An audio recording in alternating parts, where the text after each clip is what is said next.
Good morning, members. It's the appointed time and we have a quorum. I call to order the public hearing on Chapter 1 of the Director of Audit's Report number 83.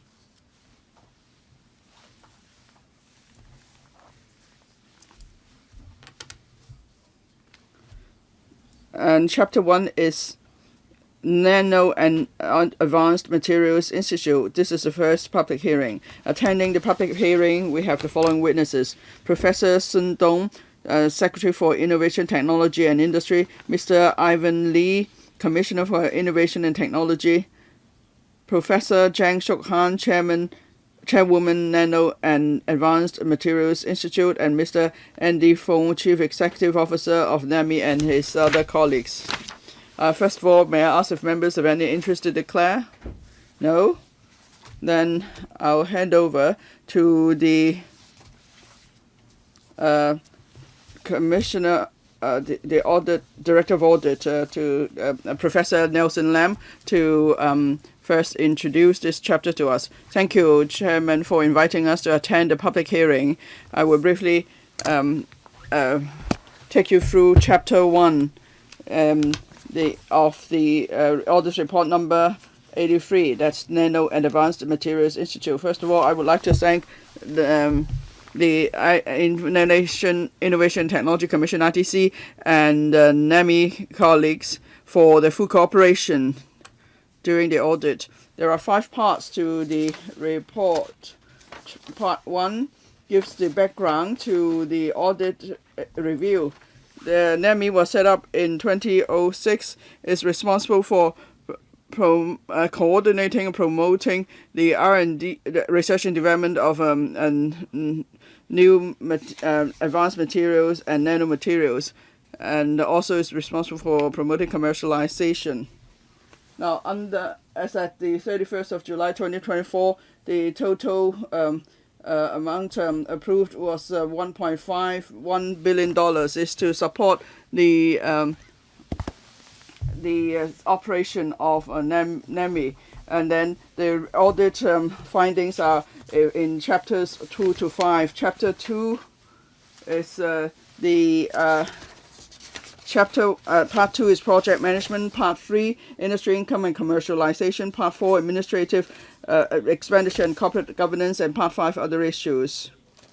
The Audit Commission offered 5 recommendations to ITC and 46 recommendations to NAMI, and they've agreed to the recommendations, and I thank them again for their cooperation. Thank you. Next, Professor Sun Dong, please. Chairman, first of all, I thank the Director of Audit for his audit report on the Nano and Advanced Materials Institute, NAMI. The report offers comments and recommendations on the operation and governance of NAMI. Such recommendations will help NAMI to improve its R&D project management and boost its industry income and commercialization. The recommendations also help NAMI to improve their administrative expenditure and corporate governance. This will make NAMI more efficient and more effective. NAMI is a non-profit-making company set up in 2006. It's owned by the Hong Kong University of Science and Science and Technology. NAMI focuses on R&D of nanotechnology and advanced materials. In recent years, it's focused even more on low-carbon materials, new generation construction materials, advanced battery technology, and other forward-looking R&D areas. This will promote Hong Kong's economic growth and sustainable development and tie in with our development of new quality productive forces. The government funds the main operation and R&D expenditure of NAMI.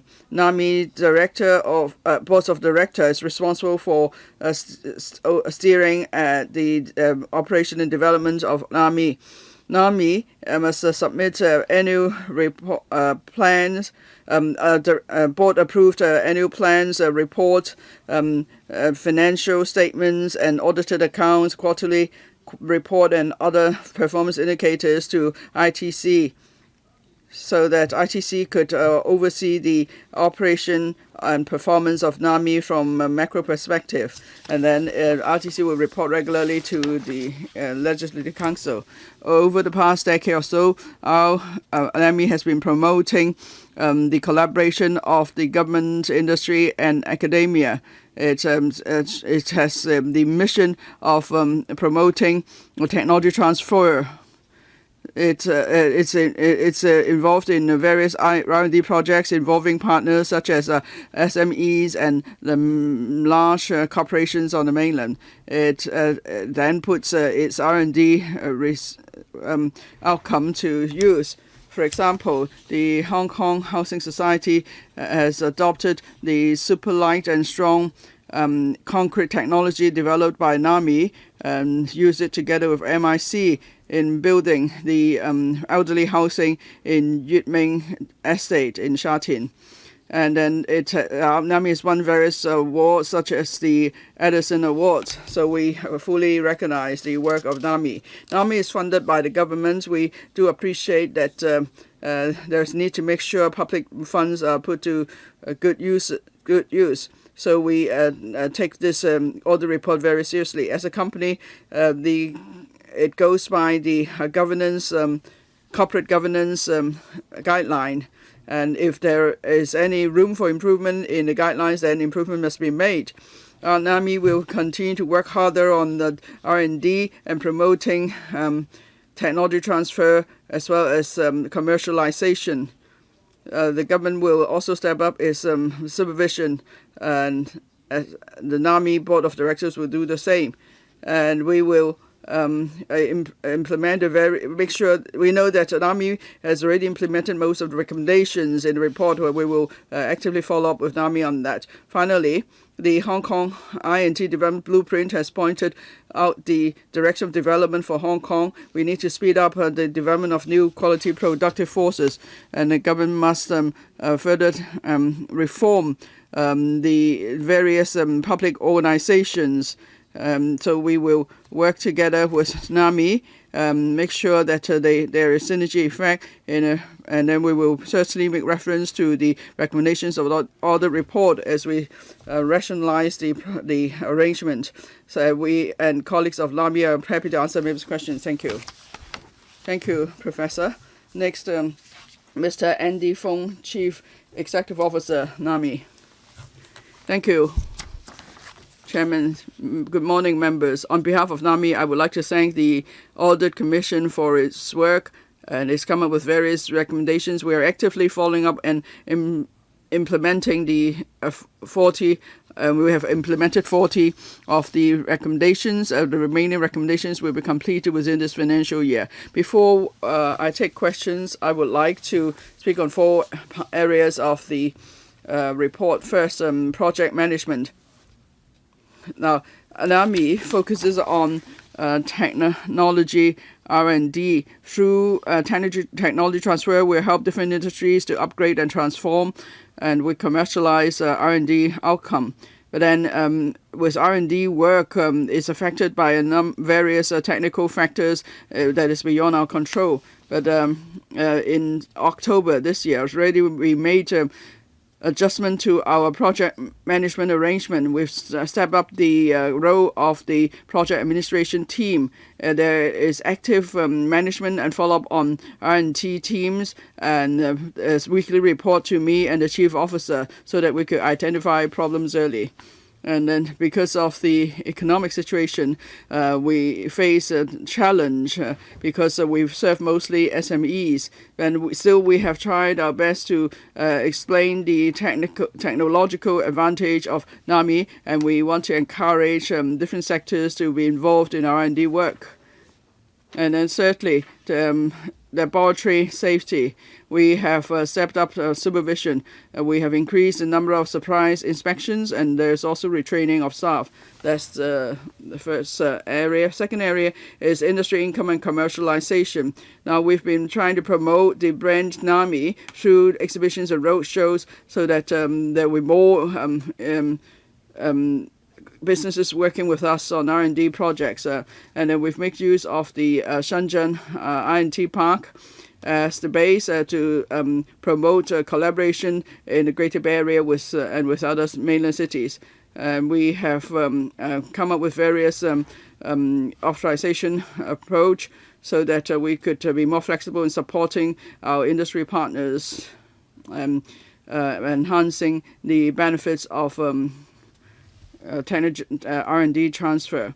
And then we are also a public R&D center, so we need to shoulder our public mission to ensure a balanced budget. And then on administrative expenditure and corporate governance, we go by the corporate governance manual in approving expenditure and so on. That includes some business travel expenses. And we actually make reference to the practice of the Hong Kong University of Science and Technology, and thereafter we've been improving the manual and updating it. Now we have conducted investigations on the various travel expenditure issues raised, and we found that the relevant colleagues have followed the internal guide at the time in handling the expenditure. But then we also agree to the recommendations of the Audit Commission, and there is room for improvement for the procedures and arrangement. So in November, we have already revised the internal guideline, including making claims on the arrangement for making expenditure claims and changing the business travel arrangement. In particular, if it involves the CEO, then there must first be approval from the board of directors. So we're regularly circulating the guideline to make sure all staff follow it. Another issues, nanotechnology and advanced materials are involve forward-looking R&D work. So we need to retain special R&D talents. We also need to upgrade our laboratory equipment. So in the last few years, we have poured in substantial resources in these areas. At the same time, we will make sure that we are prudent in our financial management, and we want to also encourage more industries to fund our R&D. So that our NAMI work could then contribute to our GDP. And to sum up, I agree that at various levels of management, NAMI does have room for improvement. This audit report will push us to keep reviewing and reflecting on our practices and also to make improvement. I will personally take charge that improvements will be made. This is to make sure that then we could boost our work, improve our work, and then we could support Hong Kong's development into an international I&T hub. And I welcome views from members and the chairman. Thank you. Mr. Fong, when did you take up the post? The 2nd of September this year. Okay, thank you. Now, the floor is open to questions. Mr. Tony Chair, the Deputy Chairman, is the lead member in asking questions. So he will spend about 20 minutes, and then other members will have about 15 minutes to speak. So if you wish to speak late or ask questions, please raise your hands. First, Mr. Tony Chair, Deputy Chairman. Thank you, Chairman. The Secretary and the CEO have both given us the background to the audit report. I would like to first highlight the salient points we need to consider. Now, NAMI is one of the 5 R&D centers in Hong Kong. That's in line with the National 14th Five-Year Plan and also the policy, the 2005 policy address. Now, why did the Audit Commission pick NAMI for the audit report? Can I first ask the Director of Audit to tell us about that?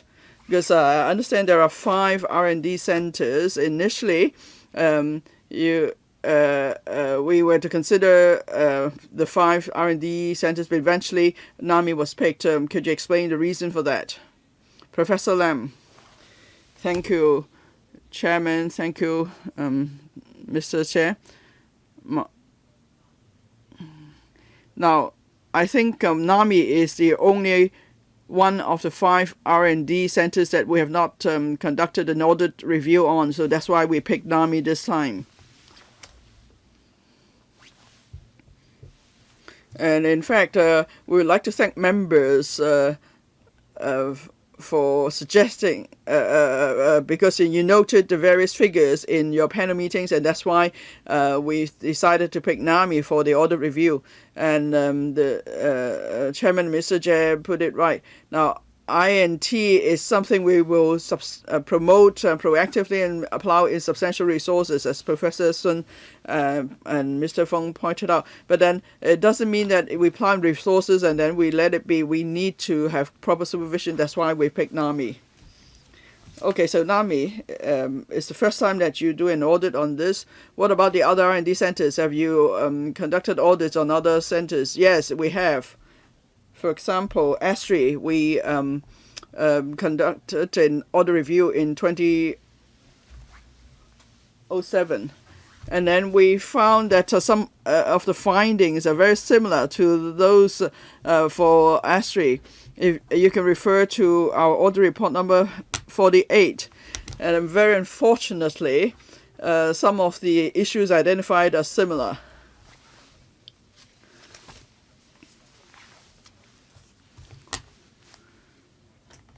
Now, ASTRI is supported by recurrent expenditure of the government. Now, you say there are similar issues. Are you referring to business travel arrangement and expenditure? Yes, Mr. Professor Lam. Yes, the member is correct. On business travel outside Hong Kong, there was a similar investigation. But let's not spend time on that because that's a 2007 report. But then, of course, there's a reference value for the previous findings. But we don't need to focus on that report. But then from that report, we could perhaps learn something. As I said, for mistakes previously made, we don't want to see the same mistakes again recurring in new audit reports. Well, we mentioned that there was no proper arrangement for the guidelines. And that's one point, but perception is important too. Well, you may comply with all the procedures, but why is it that there is so much public concern? In particular, previously we've already identified a similar issue, so that's the point I'd like to stress. Well, business travel outside Hong Kong, Mr. Feng said that perhaps this is something of much media interest, but that's not really our focus today. It's just one of the issues we want to consider in relation to corporate governance. Rather, we're more interested in learning about the whole subvention framework and the relevant supervision. Now, we are the Public Accounts Committee. Our primary duty is to make sure there is value for money. And and of course, we're not qualified to assess whether projects are chosen properly or not. We don't have the expertise on that. And for those following our hearing today, we're not focusing on whether the investment is appropriate and whether the choice of project is appropriate, but rather we look at it from the angle of value for money. Now,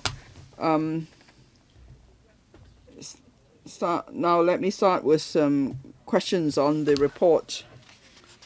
The subvention is $1.5 billion or so, and the The secretary said that there will be further investment in NAMI in future. Now, in the opening remarks,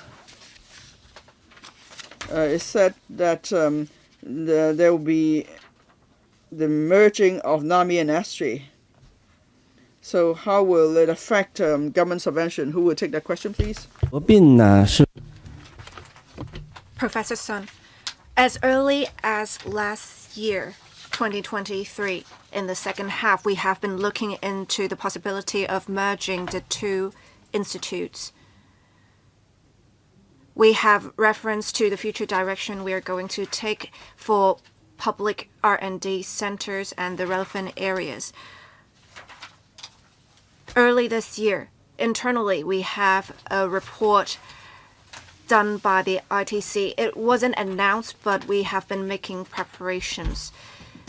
In the first half of this year, when applying for funding from the LegCo, I have communicated with many LegCo members on this.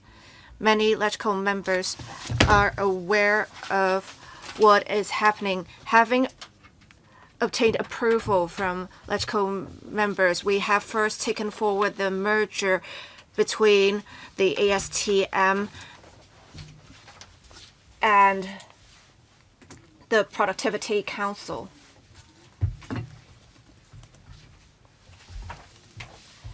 And for NAMI, we started discussions this year in the summer holidays. The board is ready and they have been prepared for this. And after the announcement of policy address, we have made public announcements. As I said earlier, we should continually enhance investment in INT in future. We need to develop more in the area. But we need to see whether the distribution of resources in Hong Kong is reasonable. And we need to make sure research talents aren't affected. We have been trying to draw for talents, and we need a platform for that. For example, for NAMI, we have 260 employees in research and development. Half of them have doctoral degrees. We have an institute that is very intensive in R&D talent. They have great R&D capabilities. So when making arrangements, we do note that we have to try to retain these talents. So that's what I want to talk about for the mergers, the background of it. Thank you. Mr. Pose. Well, I'm not asking for the justifications for the mergers. We want to know more about the financial aspect of things.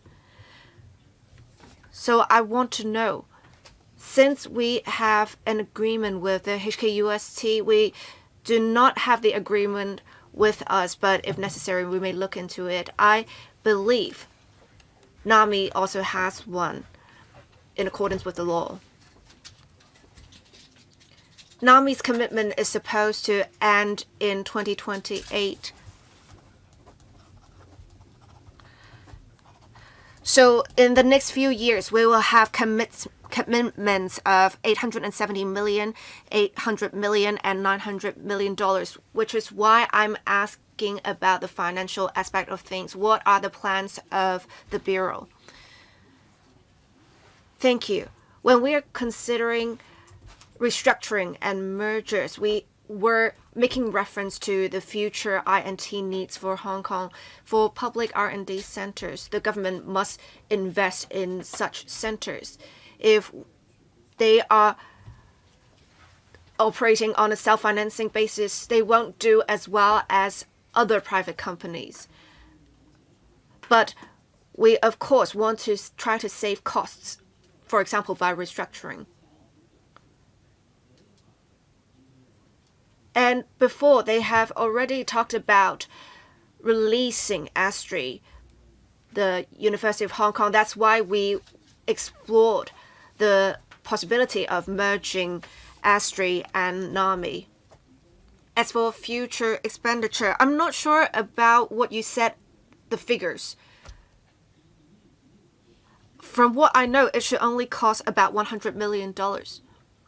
But public bodies like other private companies, they can apply for financial support subsidies from the government. So they have two sources of revenue, essentially. As for competitive funding of the government, the institutes would need to have good teams, good projects, good applications, as well as industry participation in order to get funding. From what I know, back when it was established in 2006, the institute was established to support the work of the industries. ITC made reference to the indicator of helping develop solutions for the industries. It has to be at least 40% in percentage. So that's the clarification I'd like to make. Deputy Chairman, we will go into industry participation in the next part. How much they are collaborating with industries, whether it meets the expectations, we will look into that in the next part. From a macro perspective, every year, NAMI's expenditure and revenue is supposed to be balanced. But with expenditure,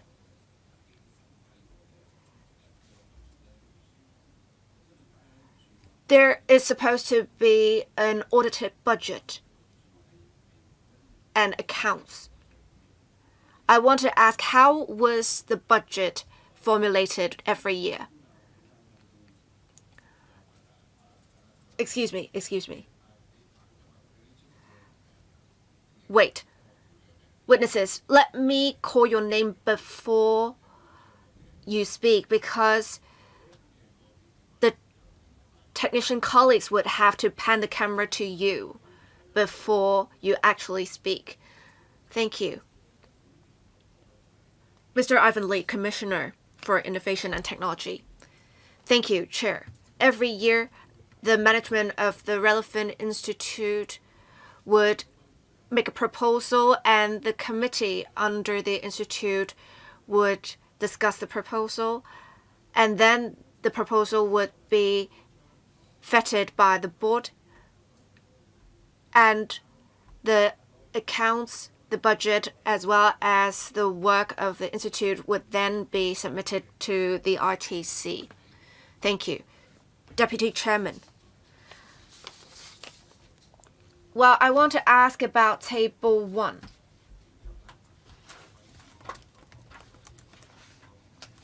So in the past 5 years, we did see income and expenditure in 2023 to 24. Income in total would amount to $290.2 million. And in the note, it says, according to NAMI, in each financial year, the amount of income recognized in the financial statements should match with the same amount of expenditure as any unspent balance of project grants from ITF were returned to the government. I want to ask, is this approach used by all the R&D centers? Because from what I observe, it may encourage the institutes to use up all the money of the government. Is this an appropriate approach to take? Well, I'll let Mr. Ivan Lee answer this question. Thank you, Chair. On income and expenditure, I think there are two parts to this. One, for R&D projects, as the Secretary said, these projects would go through an approval process and it is competitive. Even if the institute makes a proposal for the project, the RTC would adopt a pre-review mechanism to vet the project concerned. So we would review the cost of the project, and the institute would have to have in mind that the cost of a project as well as industry sponsorships. And we have used to have a 4-year cycle. Now we have a 3-year cycle to approve funding. If they haven't used up all the money within 3 years, they have to return the unspent amount to the government. I think the deputy chairman was asking whether what you do will encourage the centers to use up all the money given by the government.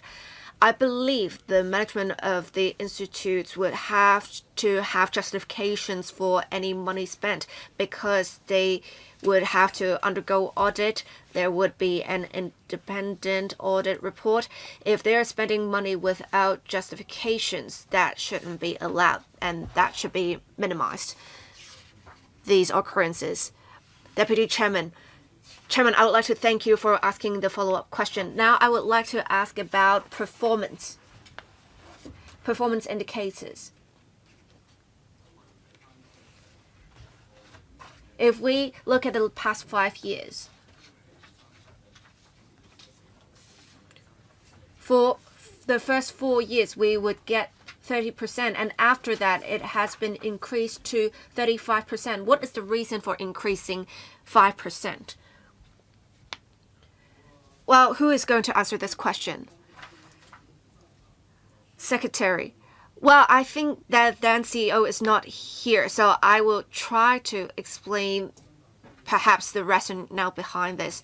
We had the black cat violence, we had the pandemic, the economy was hit hard. Public bodies or public R&D centers, they take forward projects with industry participation. If the industries do well, they would invest more. Otherwise, they would invest less. That's understandable. So say in 2022, 2023,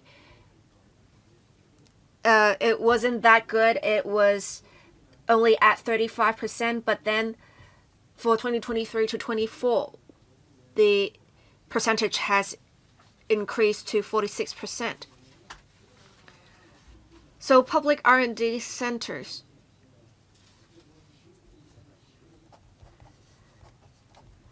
well, they have been making contributions to the GDP. For the NAMI in particular, it was supposed to be $1.5 billion. Now they're making a contribution of $1 billion. We just have to understand that they faced hard times before. Thank you. Deputy Chairman.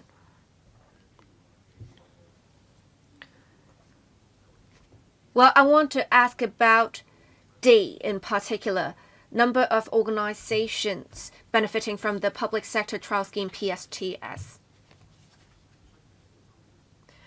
I want to ask, is there any revenue generated from these projects? Thank you. I'll let Mr. Ivan Lee answer this question. Thank you, Chairman. The Deputy Chairman's understanding is quite correct. For the PSTS, we want to develop solutions by trialing such in the public sector, thus promoting commercialization of the R&D outcomes. During the pandemic, many institutes and universities developed technologies relating to the combating of the pandemic. The institutions did not know how the R&D outcomes would fare, which is why they were testing the solutions in the public sector as well as the social welfare organizations before they actually commercialized the outcomes. So we did not require investment from the industries at that stage for the solutions because we were trying to promote commercialization.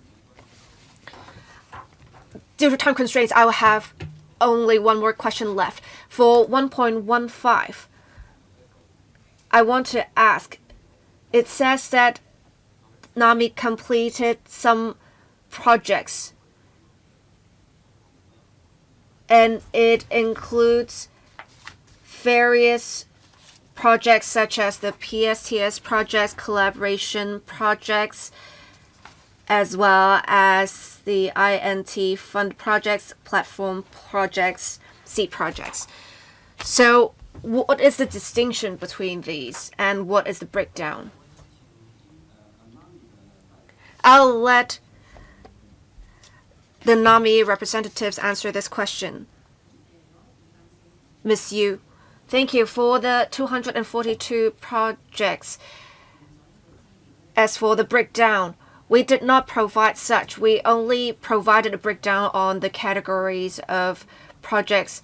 As for what the projects are, specifically platform projects, collaborative projects, seed projects, or PSTS projects, we do not have a breakdown on this.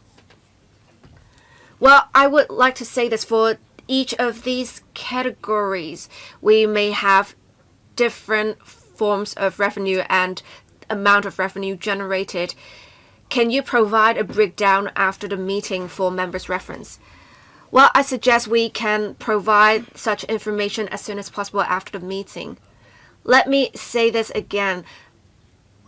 Please let me call your name before you speak. Otherwise, the camera doesn't know that it has to pan to you. Thank you. Deputy Chairman, are you done?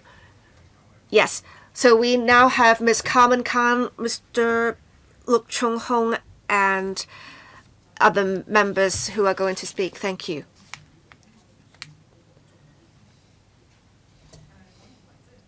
For the important points of the meeting, let me say this. I'm not trying to comment on the projects in particular for NAMI. I want to say for 1.17, it mentioned this audit focus on the following areas: project management, industry income and commercialization, administrative expenditure, and corporate governance, and other issues. We need to clarify these for the public's sake. Why did we choose this chapter for public hearing? Is because we want to know more. INT is very important to the development of Hong Kong in future. And it is said before NAMI will merge with ASTRI. We hope that with our findings, it should help with the Bureau's plans in future for the R&D centers. We are to deepen reforms for these public R&D centers, as said by the Secretary. It is a good time to look at the corporate governance aspect of the R&D centers and see how they can better collaborate with other bodies. Now, on the first part of my questions, this is for the Secretary. When the Institute was first established, according to R83-1 Info 1, when it was established in 2006, there was supposed to be a steering committee for the operations of the Institute. So this audit report covers the years between 2019 to 2024. I want to ask if the steering committee still plays a role in the steering of the operations of the Institute. Thank you. Mr. Ivan Liu, thank you. Chair, I do not have the latest information at the moment, but I understand that the steering committee no longer existed. We only have the board of directors. And before, we have reported on multiple occasions to the relevant panel of the LegCo the relevant restructuring. I just know that the steering committee no longer existed. Thank you. Professor Lam, do you have the relevant information? No, we do not have the relevant information. Thank you. Ms. Carmen Khan. I want the Bureau to investigate more on governance of the institutes, because I do note that this institute's host institution is the HKUST. It is a company limited by guarantee. The HKUST, the government, and the institute signed a funding agreement, as mentioned by the deputy chairman. The funding agreement was last updated in 2018. Well, first of all, I would like to obtain the funding agreement for reference, because according to 1.6 of the report, it mentions this funding agreement is supposed to be quite important. It is a tripartite agreement on the operations and the funding for such operations, so we can delineate the respective responsibilities. I also want to look at the Articles of Association. We should know more about the governance of the Institute. And we have A, B, and C directors. I want to have the two documents. Thank you for reference. Thank you. 關於 Secretary, regarding Ms. Carmencan's questions, she was mentioning the documents provided when it was set up. I have a paper that is an internal guideline or manual of NAMI. This document clearly shows you the latest structure, governance criteria, and so on. NAMI was set up in 2006, and I did identify some differences and improvements. Can you provide it to us? Yes.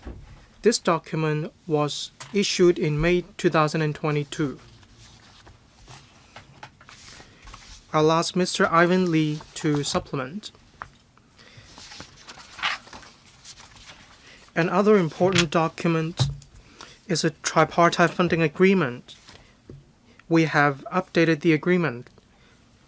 The latest version was issued in June 2013. It sets out the division of work and the responsibilities among the three parties. I will provide the document after the meeting. Thank you. Professor Sun. Starting from the 1st of April next year, NAMI will be merged with ASTRI, and the relevant document will become history, so to speak. Ms. Carmencan's question is very important. We first need to find out what happened in the past. We need to have a foundation of objective facts. We need to identify the issues before we can address the problem when we have the root cause in mind. This is a cause for concern. Ms. Carmencan, I thank the Secretary and the Commissioner for their response. I need the document in 2006, which will help us understand the governance criteria and structure back then regarding changes in the steering committee. The administration said they don't have the relevant information, but I also made reference to info/1. On the management of these R&D centers, we have APAS, which has been merged into the Hong Kong Productivity Council.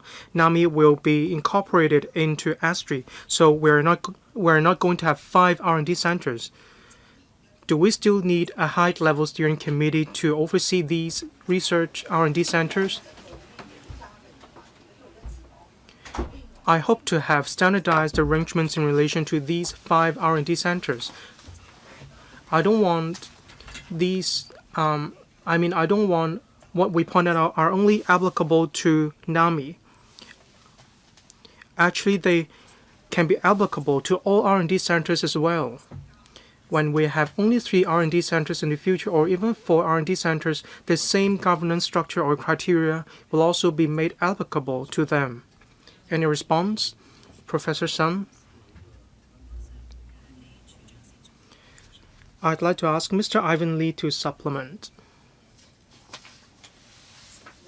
I'd like to provide two pieces of information to members. One, Ms. Carmen Khan mentioned in 2006, our document mentioned a steering committee. I looked at the document. It referred to the fact that each R&D center would set up a steering committee combining the industry, academia, as well as R&D institution representative. They oversee the operation of the R&D centers. There will be different committees, say the technology committee, and so on. The board of directors of each R&D center plays in these functions. The board of directors comprise the government, academia, R&D sector, as well as the university's representatives. Under the board of directors, we have the technology committee and other committees. So I believe it is the update of the term. I also agree with Ms. Carmen Khan on the governance of different R&D centers. We need to learn from each other. We need to strive for improvements. In the Director of Audit report, a lot of useful suggestions were made. On the day after the issue of the report, I sent a letter to all the R&D centers, chief executive officer, as well as the chairperson of the board of directors. I asked them to immediately make reference to these reports and to review some governance of their R&D centers. Where they identify room for improvement, they need to act immediately. And I will meet with the board of directors and follow up on these points. I hope they will learn from experience and to strive for improvements in governance, in corporate governance. Professor Sun, I agree with Ms. Carmen Khan. I also understand the explanation given by Mr. Ivan Lee. For a center, the board of directors plays a very important role. It needs to play its functions.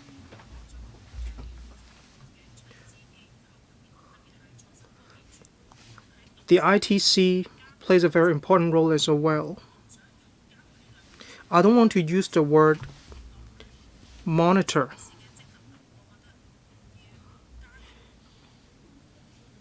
We need to enhance our function in terms of reviewing the performance and functions of the R&D centers. Do we need to set up a steering committee? If the board of directors can play its functions well, then the board of directors can play the role as a steering committee. It's possible. And we also need to make enhancements in this regard.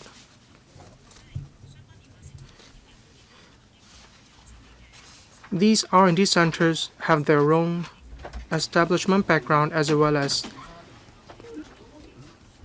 their own history. Other R&D centers also have their own host institutions.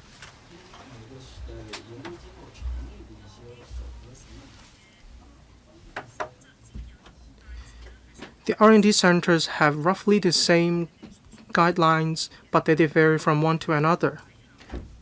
Their background is different. So we're thinking when the administration is going to set up R&D centers or provide funding to R&D centers, we'll think about our role, how to further enhance the government's role. Will the R&D centers will the host institutions set up their own R&D centers?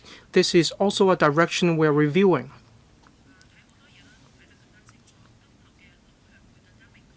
This report shows us how we can review the situation in a clearer way. Thank you.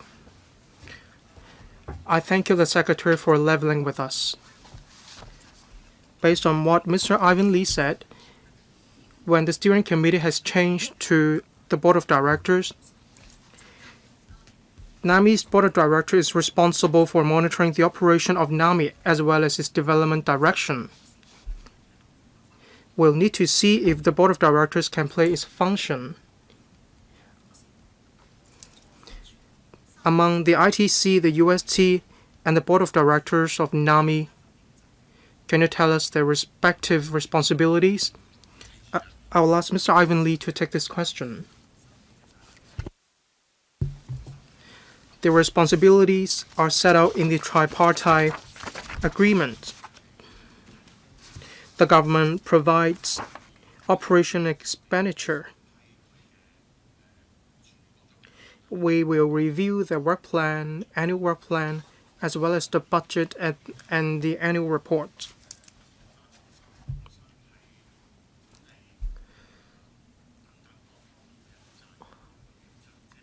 On the principles and management of the operation of NAMI, some guidelines are that they have to exercise prudence in using public funds. When it comes to governance structures, say procurement, financial management, R&D centers have to follow the framework of the host institution. In the board of directors, UST has its own appointed representative. It shows the participation of the UST in NAMI. Ms. Carmen Khan. Thank you, Chairman. If we rely so much on the board of directors, the council and the public should also monitor the operation of the board of directors of NAMI. We have the chairperson of NAMI right here with us. The chairperson has his or her own job right now. I'd like to ask, in 1.11, we have different committees. That is the Technology Committee, Finance and Administration Committee, and the Audit Committee. They are being led by the chairperson of the board of directors. What is the work progress of these functional committees?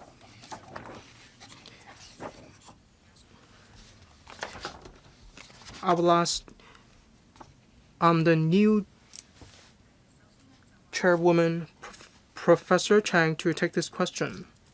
We have 3 functional committees. That is Technology Committee, and I'm also chairing this committee as well. We also have the Finance and Administration Committee. At present, Mr. Philip Hong, another director, is overseeing the Finance and Administration Committee. The Audit Committee is being chaired by Ms. Ann Au. In the Board of Directors, we regularly hold 4 board meetings, and the functional committees will make a report to the board.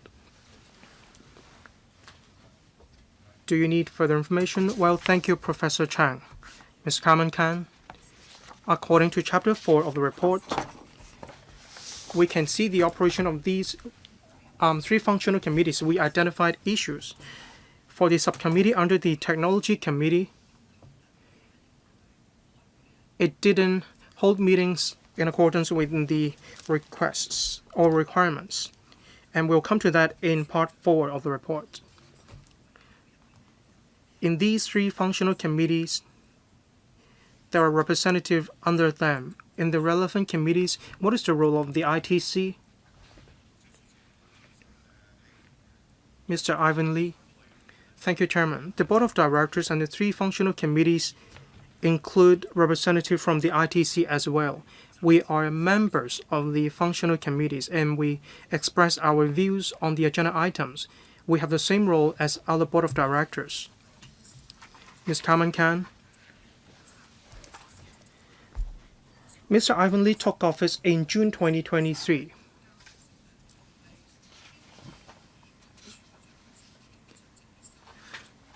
Did the commissioner, did the director of audit take part in all the 3 functional committees?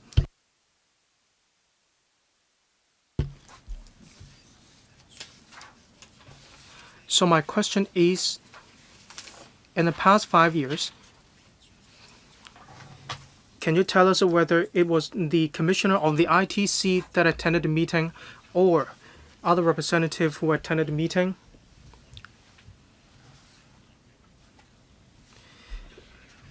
We have quite many R&D centers under the ITC. So it was the deputy commissioner or assistant commissioner who attended the meetings. The IT commissioner will also attend a meeting if need be. For example, when there are important issues.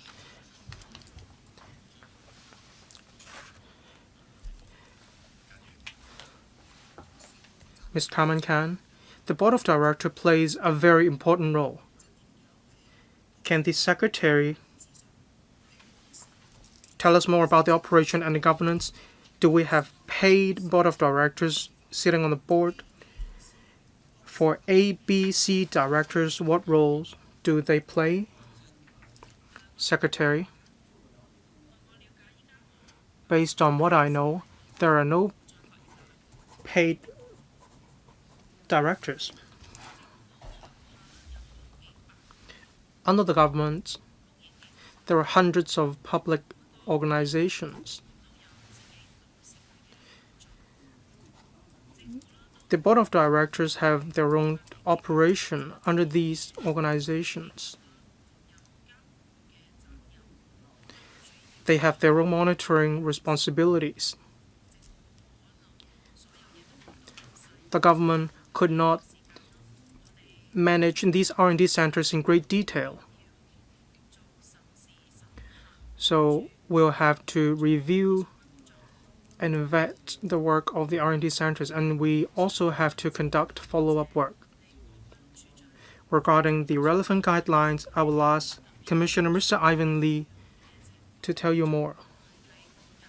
He will share more specifics with you. Are the directors paid directors? No, they are not. They are not paid directors. They take up the role voluntarily. Assistant Commissioner Ms. Elena Chen. Thank you, Chairman. Under the Board of Directors, there are 3 functional committees. As the Chairman said, there are 4 meetings annually under the Board of Directors. The FAC Finance and Administration Committee holds meetings as well. Every quarter, NAMI needs to report its work progress, including the expenditure, progress of the projects, and so on.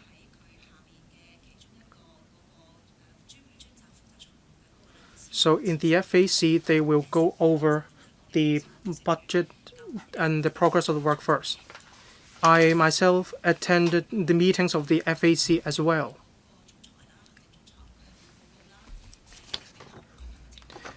So report is made to the Chief Executive Officer in relation to the progress of the projects. The CEO also asks questions and requests follow-up. Regarding the technical committee,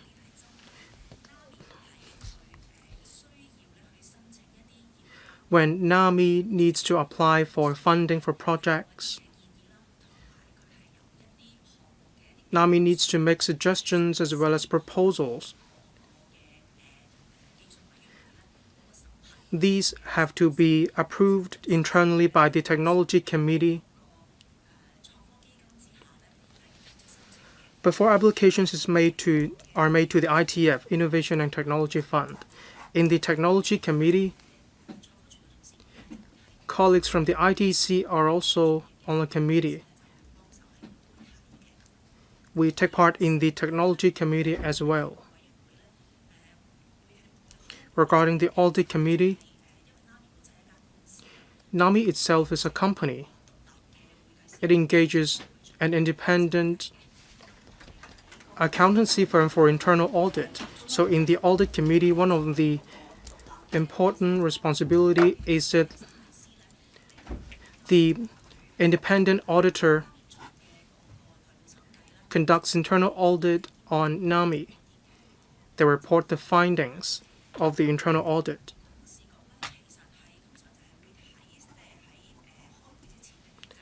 Before meetings, the Board of Directors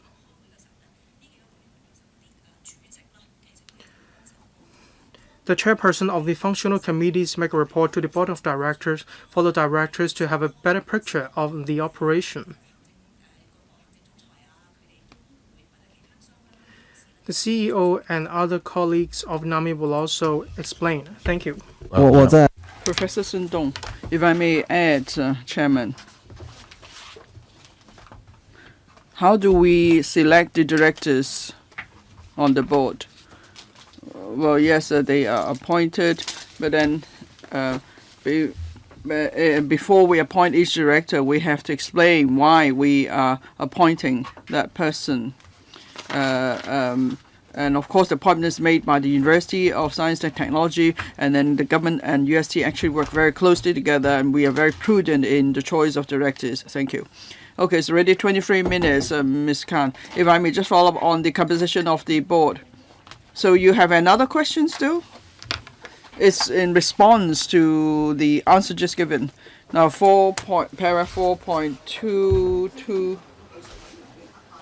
that's mentioned. Sorry. Yes, sorry. Please, Ms. Khan, please. Para 4.22. Well, then, can we save that question for part 4? When we come to part 4. But I would like to point out that it's not as the Bureau reported just now. In writing, there is the requirement, but then this is not how they actually do their work, because this is the case in 4.22 and 4.27. Say 4.27 is a declaration of interest, and in agreements made with the university, there's room for improvement too. I wonder if I ask questions on ABC. I wonder if the bureau or the chairperson knows what role the three types of directors play. Well, I think we can delve into that in detail when we come to part 4. Okay. Next, Mr. Edmund Wong. Thank you.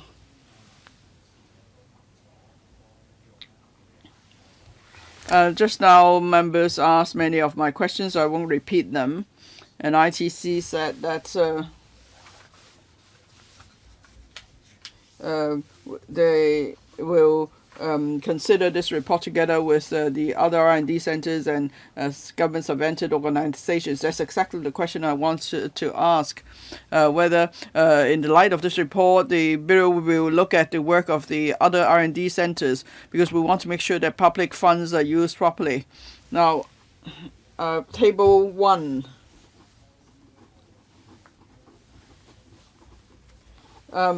There's an increase of 35% of expenditure in the past few years, but then there's no breakdown. So with this 35% increase, what kind of expenditure has gone up the most? Can you at least tell us the top 3 types of expenditure that have gone up the most? Mr. Ivan Lee, well, I'll take the question, and then the CEO of NAMI could supplement if necessary. Yes, from Table 1, you see that there's an increase in expenditure. But if I may explain, apart from the general understanding of expenditure that covers staff cost and office expenses, the expenditure also covers one-off investment. For example, in the past 3 years, NAMI has set up new laboratories on specific technology, for example, batteries or health science. So NAMI has set up new laboratories, and then it has to procure equipment and at the start. And also the rental costs are also reflected in of these laboratories are also reflected in expenditure. That shows why there's a substantial increase in expenditure in the past few years. If necessary, I could give you further details. Mr. Andy Fong. Thank you, Chairman. Thank you, members. Thank you for the question. If I may add to what the Commissioner said, it's true in 2022 to 23 and 2023 to 24, we have invested in 2 new laboratories. The first one is on biohealth laboratory, and that's actually industry investment as well. So it covers microbial resistance material, food technology, and so on. So this is a major laboratory setup. And in laboratory, of course, we need to buy new equipment. At the same time, we need to pay rent. And the other laboratory is on battery, as the Commissioner mentioned. We received $13 million investment from the industry since the setting up of the laboratory, and there are 18 R&D projects. For example, lithium battery that works in extremely low temperature, and lithium metal materials and so on. So if you wish, we could give you more information about the two laboratories. It's because we set up the two laboratories, we have new collaborative efforts with the industry. Mr. Edmund Wong?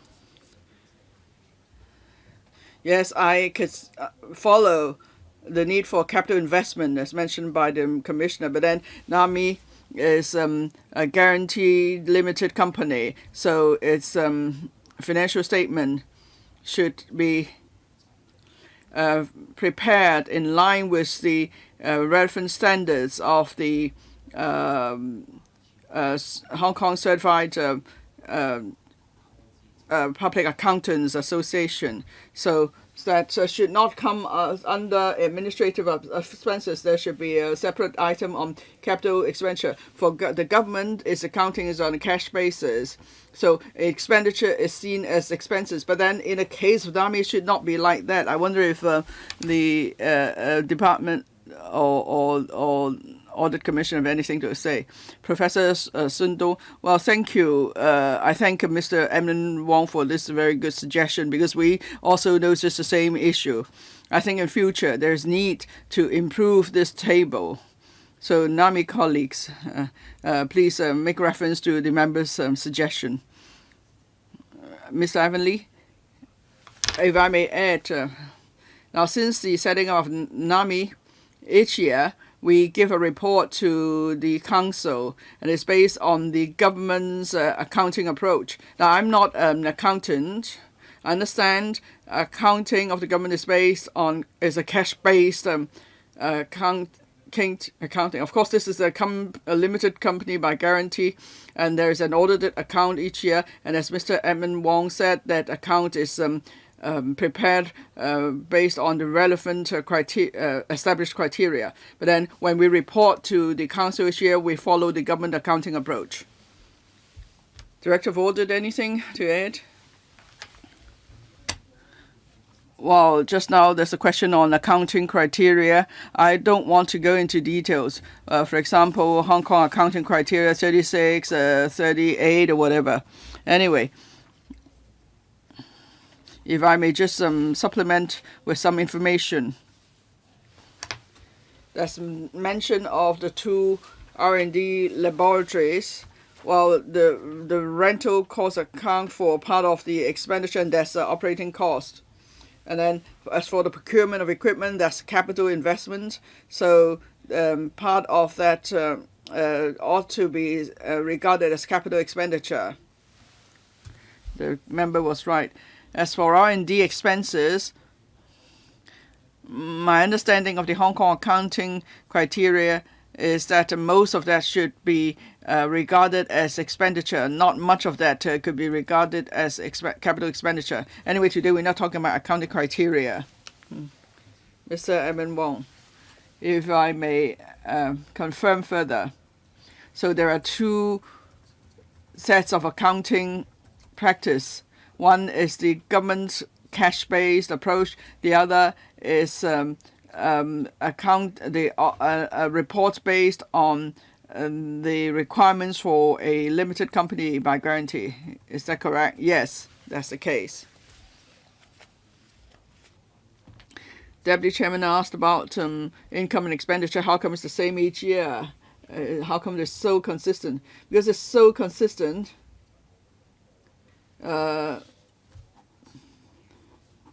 And it's almost the same, because you count up to tens of millions of dollars. Now, so it's really hard how you could have such a balanced budget.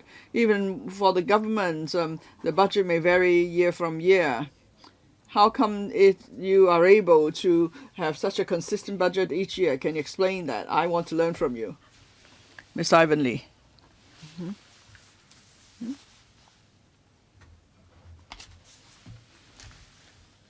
Now,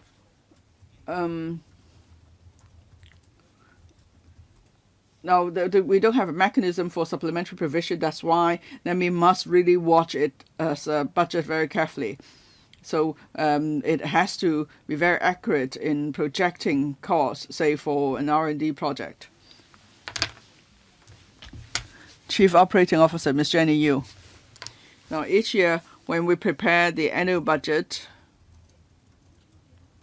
we go by the subvention ceiling of the government.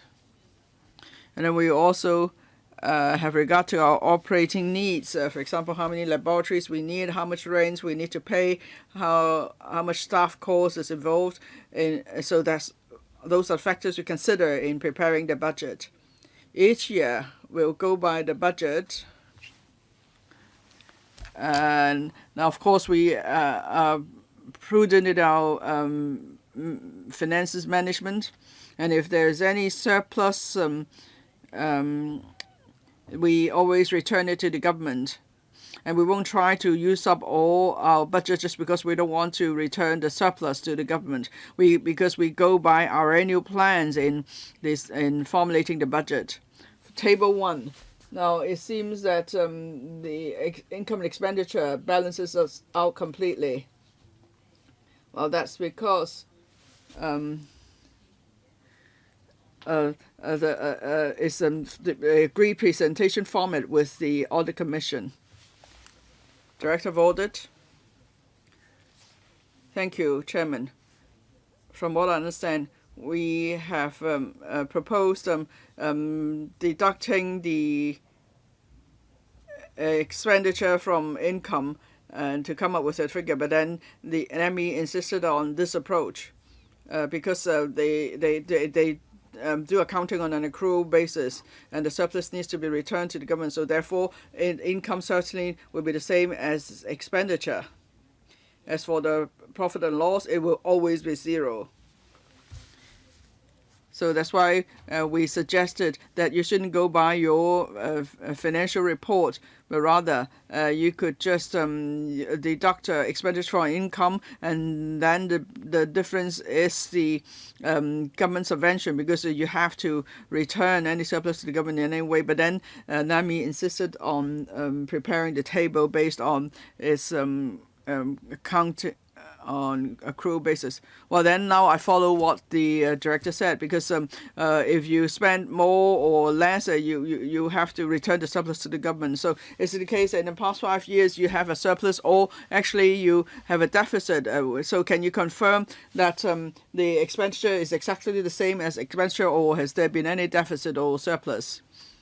Ms. Jenny Yu? Thank you. Each year we go by the budget in our spending. Certainly we do not have a deficit, because we cannot really ask for a supplementary provision. And if there is any surplus each year, we have to explain why there is a surplus in that particular year.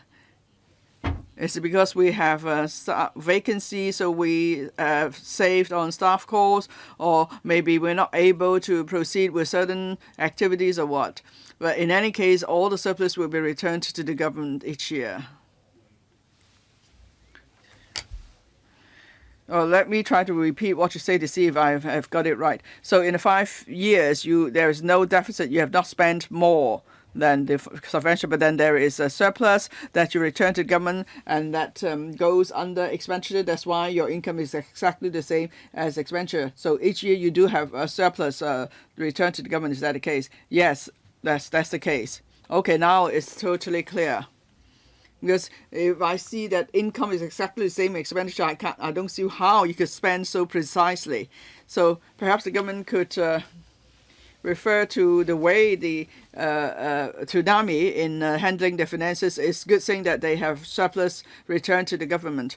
Now, I would like to commend Mr. Andy Fong for the actually Mr. Fong was not in the post for the 5-year period under of the report, but then Mr. Andy Fong said at the beginning that he would actively follow up on the recommendations. So that's exactly what we want to do in our public hearing. We want those under audit to know exactly what their accountability is. This is a positive attitude of Mr. Fong. I'd like to commend him for that. Thank you. Next, Ms. Eunice Yong. Thank you, Chairman. Para 1.5. NAMI wants to cultivate technology research talents to create innovative materials. We know that, and we've seen they have made achievements. And B, commercialize R&D outcomes. Well, in previous electrical papers, there's mention of how commercialization could be achieved. For example, solar panels. They will be used at the Chunkano Hospital. We were told previously. So, but how can you make more public organizations adopt your R&D outcomes? We don't see large-scale promotion. Now, payable in your paper, in the document, there's mention of the anti-collision technology, but that's just one such a installation. I don't know if you are installing the facilities in many other places. So about commercialization of R&D outcomes, how can you make sure that your R&D outcomes can be used by more people? I see that 22% are on health maintenance products. For example, nano masks. I don't see these masks being sold in the market. So how do you promote commercialization? Do you have a long-term plan? Thank you. Professor Sundong, I'll invite NAMI colleagues to take the question. Mr. Andy Feng, CEO. Thank you, Chairman. Thank you, Ms. Yong, for the question. Now, I assumed the post in September, and I'm able to share with you one of the projects. It's not to do with health science, it's about battery. Now, that we have developed a long-lasting battery. And at the end of last year, we started testing with the airport authority. Why does the airport authority require the long-lasting batteries? Because, many of the trolleys, they are not smart trolleys, so they're not able to trace at least 10,000 of the trolleys. Now, GPS technology is already well developed, but then we don't have a long-lasting battery. And the battery is not just used indoor because trolleys are pushed to car parks as well. So that's why last year we had collaboration with the airport authority. We tested the battery for 9 months. The battery was installed on 50 trolleys, and the test was very successful. And I'm glad to report to you that in October this year, we have reached an agreement with the airport authority from 50 trolleys. The battery will now be installed in 6,000 trolleys. And we have our partner, a battery manufacturer. And there's also and it involves actually many different industries. There's the manufacturer doing the casing and so on. And of course, we need an operator to install the battery in 6,000 trolleys, and there's need for testing and support. So from 50 trolleys to 6,000 trolleys, and now the battery is accepted by an international airport, so that actually is affirmation of the R&D outcome. So we will be announcing that soon. 6,000 trolleys, just the first batch, actually.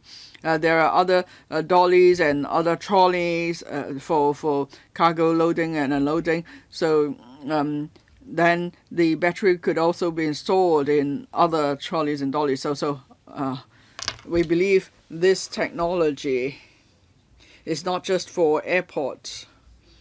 If any devices need long-lasting battery that could withstand low and high temperatures, well, actually, many smart devices will need such batteries, and I believe that with this success we've achieved, we believe the battery could be used in many other applications. Ms. Eunice Yong, while I am particularly interested in INT development, especially on the mainland, I know there's a leading technology. Now, NAMI first started with solar panels, and then NAMI panels, and then you can use some, and then you also develop screens. That's actually solar panels that could be put on external walls of buildings. And indoor lighting could also generate electricity, so that's how far the technology has developed. So I think you have completed that R&D project on solar panels, and then you move on to developing battery technology.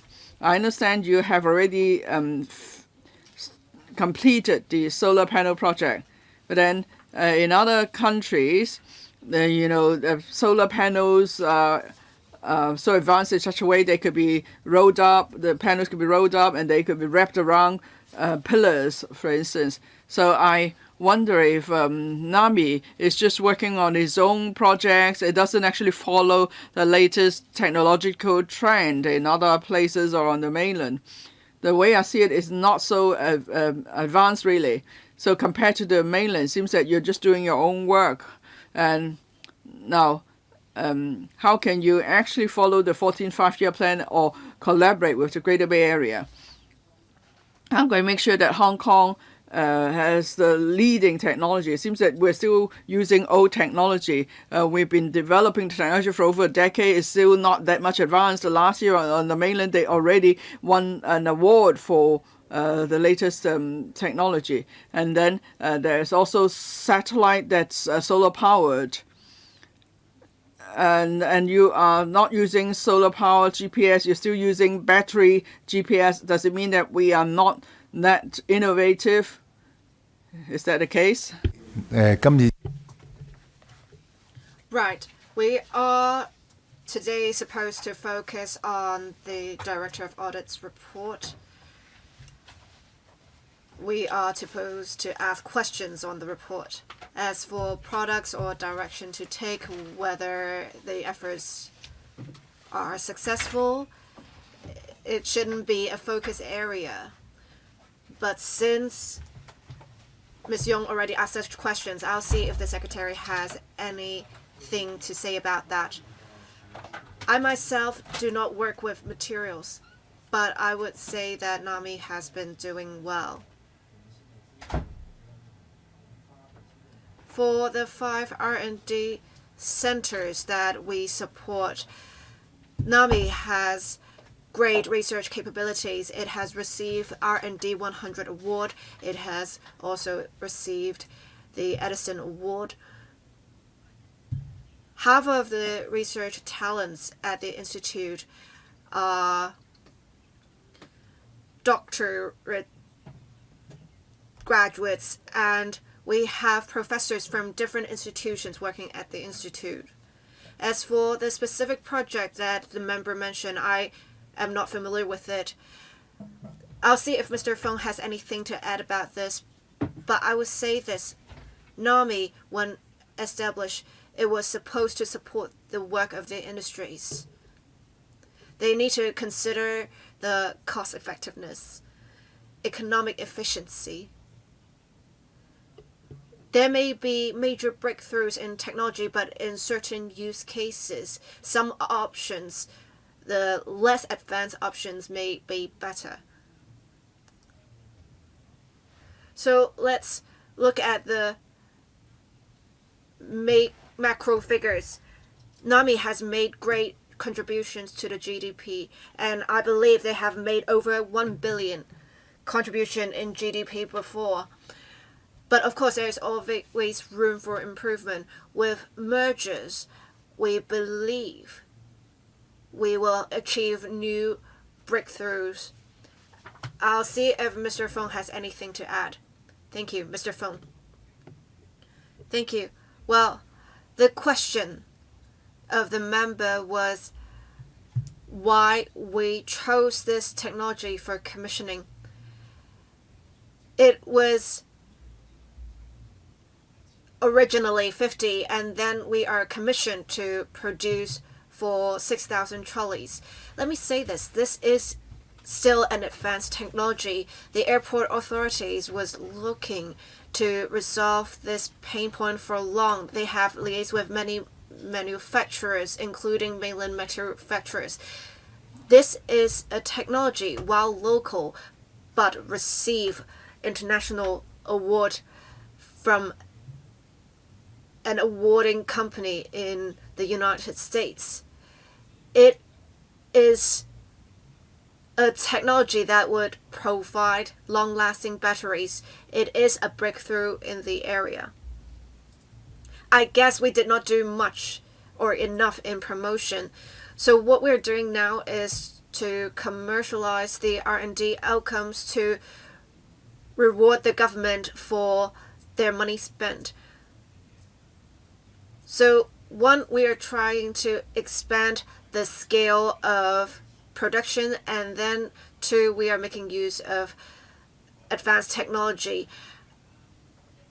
Well, I just hope that you can expand the scale of production as soon as possible so that it can be used as many places as possible. Ms. Yong Hoyan, thank you.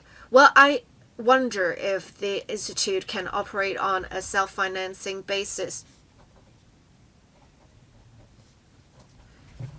So right now you get income of $164.4 million to $477 million.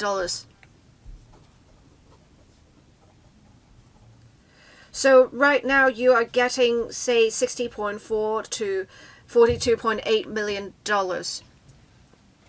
So I want to ask, for other income, you do have commercialization income as well as industry sponsorship. So I want to ask, why has it decreased to $40 million?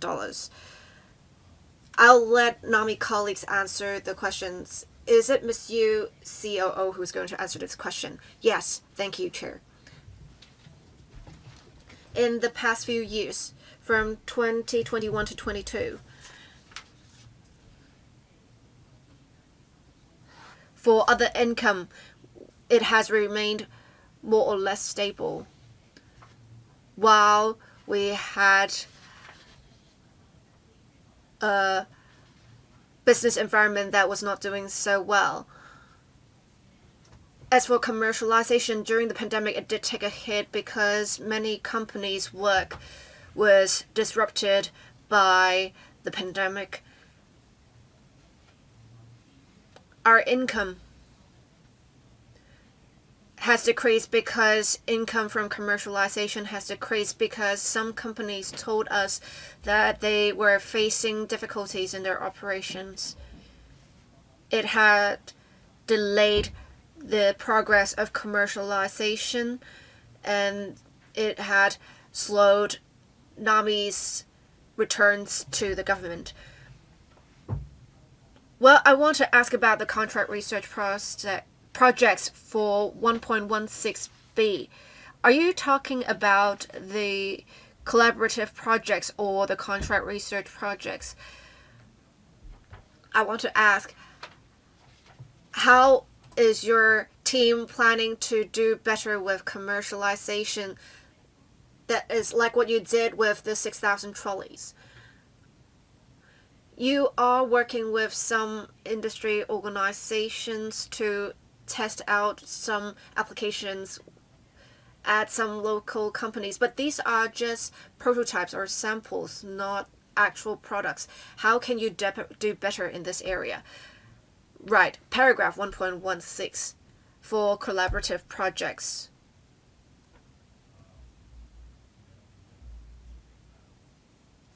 Mr. Ivan Lee, I will try to answer this question first, and then I'll let NAMI colleagues supplement the answers. Well, for contract research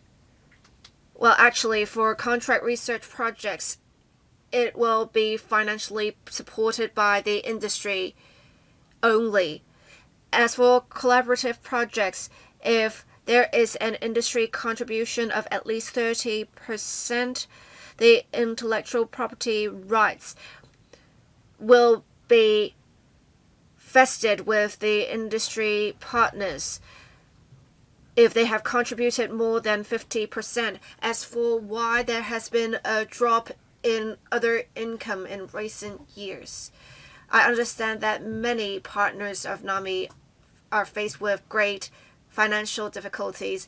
Before, for collaborative projects, they can contribute 30 to 50% and they will get much in return, but they may not be able to put in such a significant investment. That's why they have opted for instead platform projects, so that they only have to make a 10% industry contribution as well as to still work with NAMI. So that's what I know.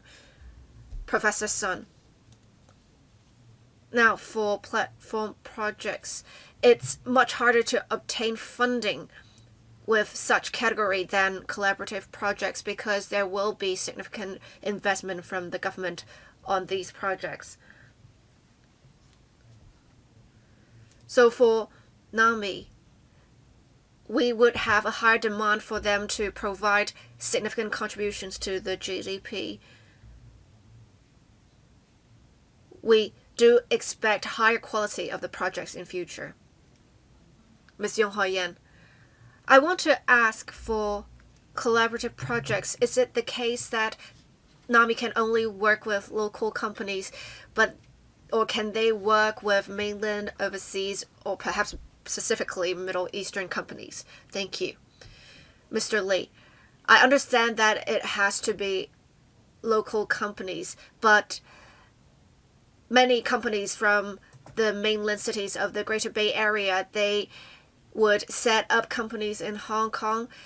The companies do not have to be large. As long as they are entities, they can work with the Institute on this.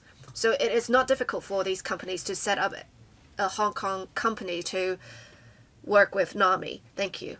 Secretary, I think it is important to support local companies, but the government keeps an open mind. As long as it is a local entity, we would allow for some of the income coming from mainland cities of the Greater Bay Area, or some of their expenditure being spent in the Greater Bay Area mainland cities. Thank you. Ms. Yong Hao-Yan. Thank you. It's just a personal opinion. For collaborative projects, if we are seeing less local industry participation, the government can perhaps be more open to the possibility of allowing other companies outside Hong Kong to take part in IP. I have no other questions. Thank you, Chair. Well, I think we have to think about the fact that we need to make sure investment is made for local companies, and for collaborative projects and platform projects, there is a difference with the IP rights generated and how it is vested.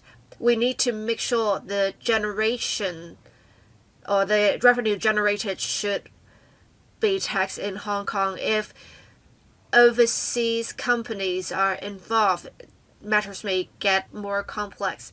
I'll see if the Secretary has anything to add. At least this is my understanding. Your understanding is correct. Thank you. All right, now I'll let the next member speak. I think we do note the efficiency problems with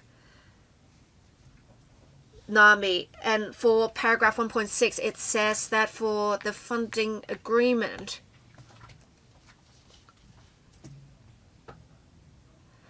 I want to ask, why is it that the funding agreement has such a long term of 22 years. Of course, it is to undergo a merger next year, so there may be changes. Why was it signed for so long? What were the standards back then?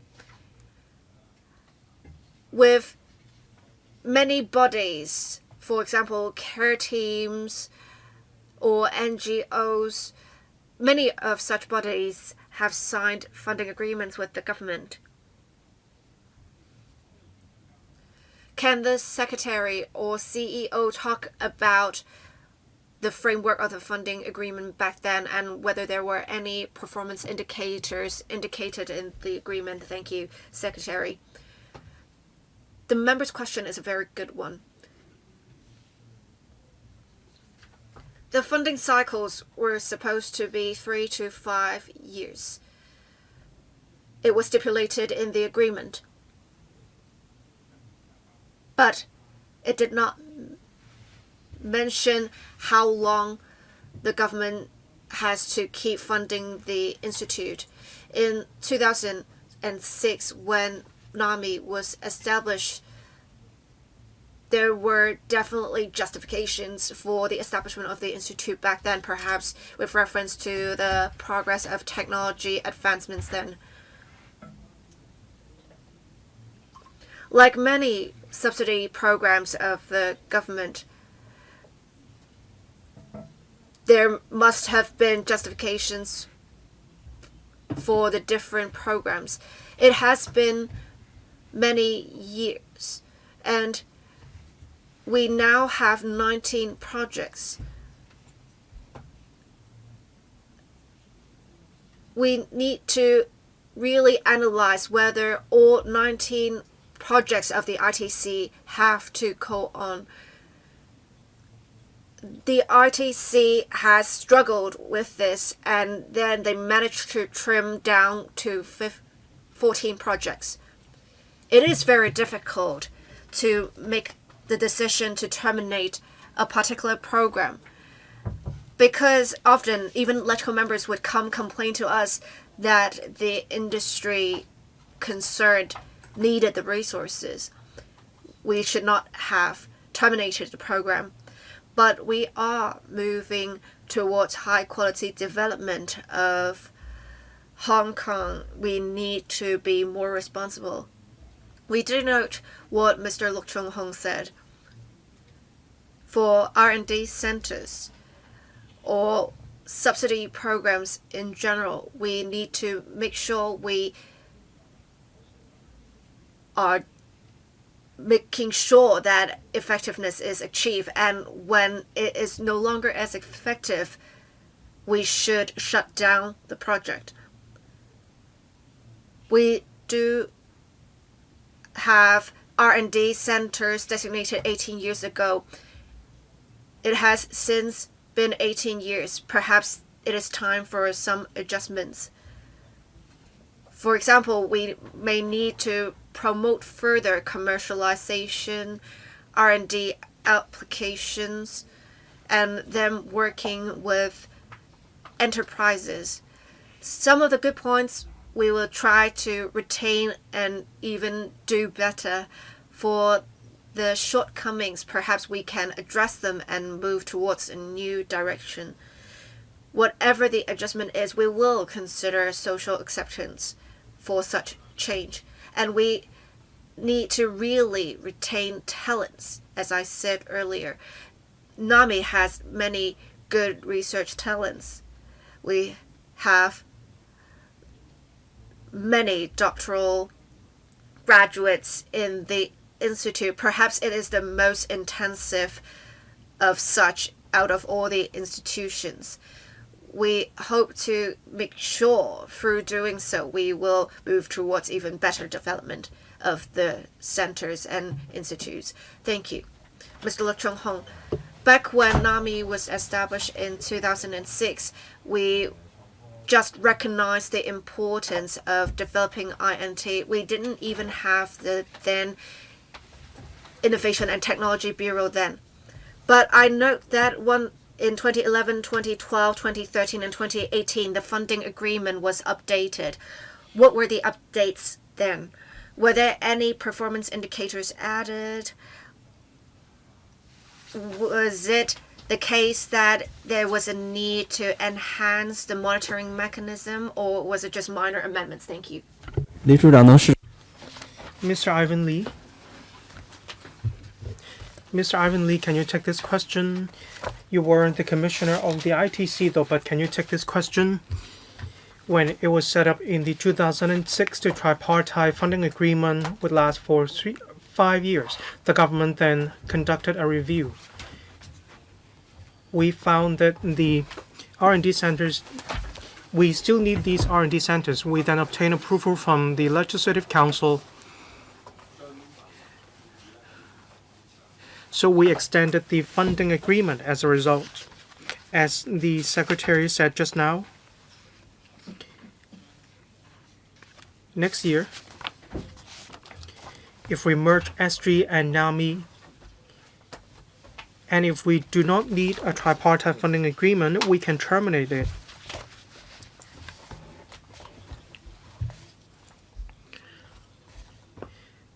Regarding what was amended, I don't have information at hand today. Mr. Michael Look, do you need supplementary reply from the administration? Yes, I do need the contents of the funding agreement and any salient points about the amendments to the funding agreement. I want to see the development trend. Table 1 and other income.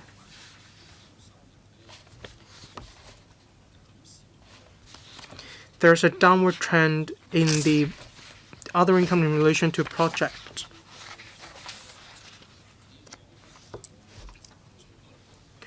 There could be a great number of reasons for the downward trend, say external factors and so on.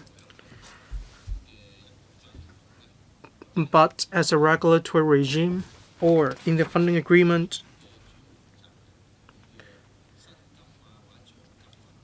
the salaries of the person in charge of NAMI, is it linked to this factor? Some members of the public also asked. The CEO would receive the salary no matter what. So the bonuses and the salaries of the CEO of NAMI, are they linked? Is there any reward mechanism or penalty mechanism? As I understand, the salaries of the CEO of NAMI, there is a fixed monthly salary. There is also a gratuity or performance-related portion that is 25% of the salary. There is a panel set up by the board of directors. There are many indicators. We don't only look at the industry income. We also look at the number of organizations that take part in the projects.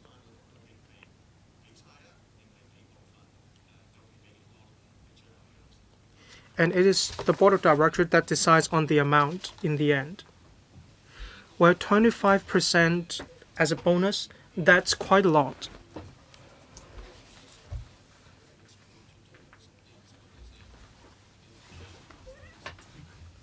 Did the amount change full 25% or just a part of the 25% for the past CEOs? Any information in this regard?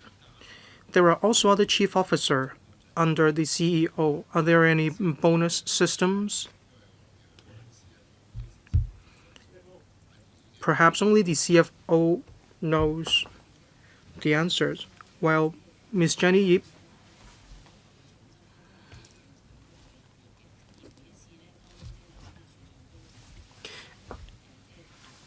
as Mr. Ivan Lee explained after board meetings, when board of directors think that bonuses should be dispersed, they will inform the ITC and the bonuses will be dispersed as a result. So roughly 20%.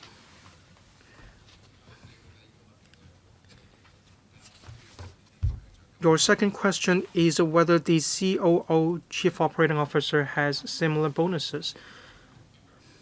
In NAMI, apart from the CEO, who has the performance-linked bonuses,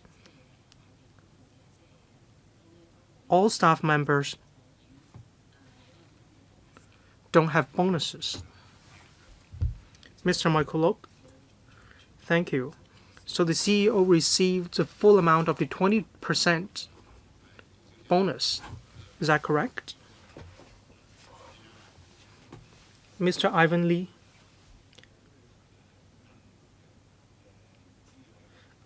I don't have information about NAMI in recent years, but it is a scientific R&D institution. The board of directors review the performances, and in some R&D centers, not the entire 20%. So probably you can supplement information after the meeting to Mr. Michael Lok. I'm not sure if the full amount of the 20% is dispersed. But if that is the case, it means the board of directors is satisfied with the performance of the CEO.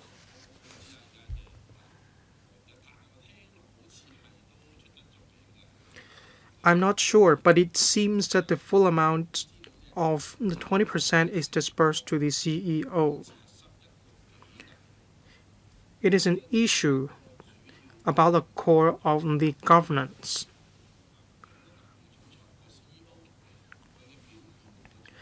The performance of the CEO is linked to the performance.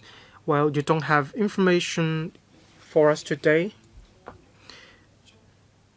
And with such performance, if the CEO is still entitled to the full amount of the bonus, then there's no wonder that the CEO is not quite proactive. The board of directors is quite lenient when it comes to this. So there's no wonder that the CEO won't rack his brains to look for any research projects. The CEO needs to have incentives. So I look forward to supplementary information. Professor Sun would like to respond to you.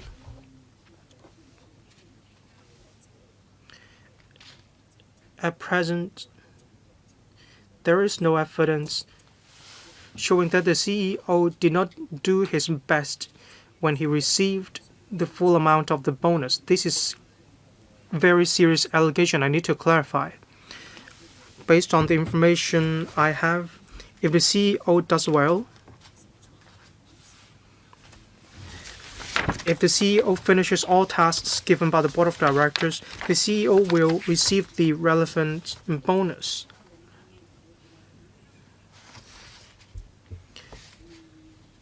Other R&D centers are the same.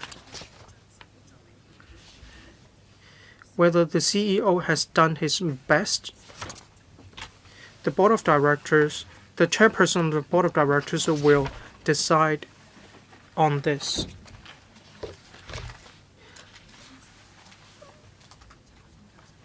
I'm the chairwoman of the institution starting from next year. We have a committee, and we take into account KPIs. Income is one of the KPIs. There are also commercialization of projects, quality of the projects. These are other KPIs and factors at play. We need to build up infrastructures. Are they forward-looking? We also take into account this.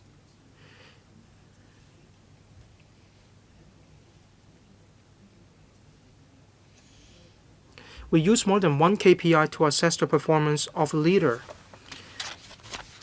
I want to ask one more question. I agree, we shouldn't just take a look at one factor.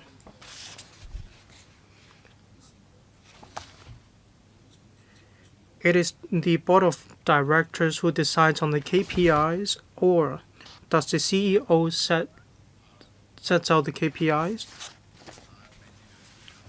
Mr. Ivan Lee. Thank you, Chairman.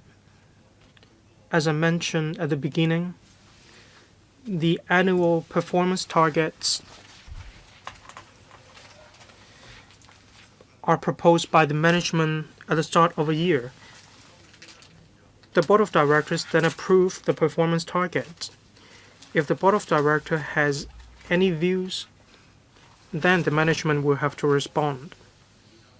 The performance targets will have to be submitted to the ITC and have to seek approval from the ITC.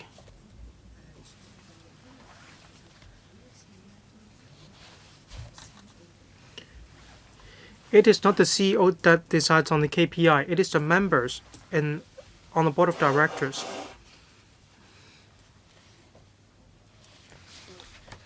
Mr. Michael Look, I have no further questions. Thank you, Chairman.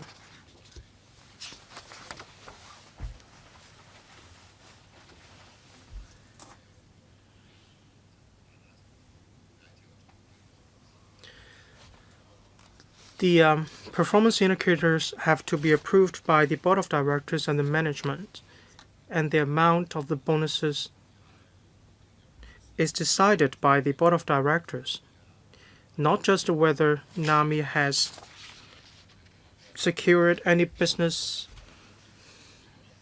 or not.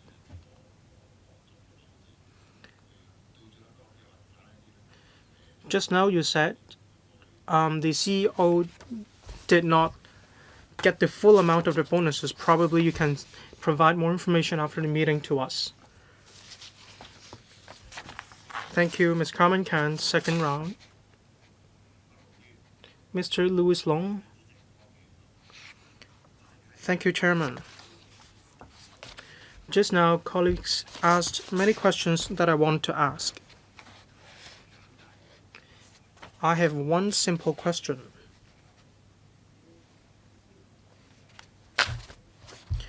This is a value for money study, and we then need KPIs. In paragraph 1.14 and table 2 of the Director of Audit's report, the ITC has 6 performance indicators to assess the performance of NAMI. What are the criteria for these 6 performance indicators used by the ITC? Mr. Ivan Lee.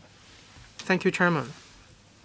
In monitoring the performance of different R&D centers, we come to the panel meetings of the Legislative Council. We have 6 main performance indicators.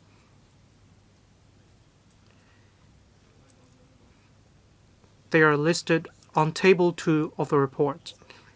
There are figures for these 6 performance indicators. The first indicator, level of industry and other income. This criterion is the same across all R&D centers. That is, it needs to reach 40%. We adjust this figure upwards after review. We hope to achieve a higher level of industry income. For the remaining performance indicators, the technological scope or scale are quite different for different R&D centers, so there is no standard indicator. We take into account the trend. We want to see a stable increase. When there are adjustments, we request the R&D centers to explain. What are the reasons for adjusting the indicator downwards? This is an interactive process. Mr. Louis Long. Thank you for your explanation. I'd like to go into details. You mentioned an interactive process. So is there a timetable before setting the performance indicators? Is it just applicable to NAMI? Or is it applicable to other R&D centers as well? Is the same set of standards applied to other R&D centers? Thank you, Chairman.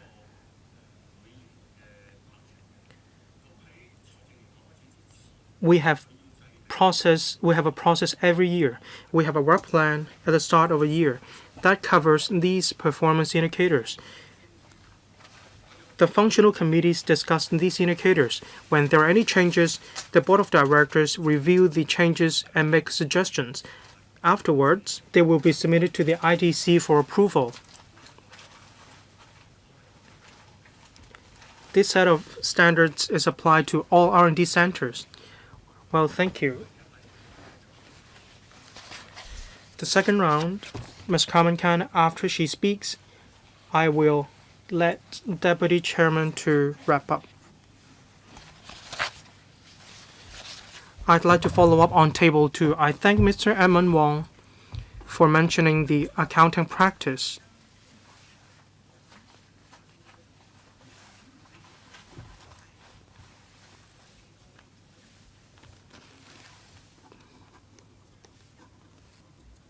So every year, how much is returned? What is the surplus? I'd like to know why income is equal to expenditure every year. So the surplus is returned to the government.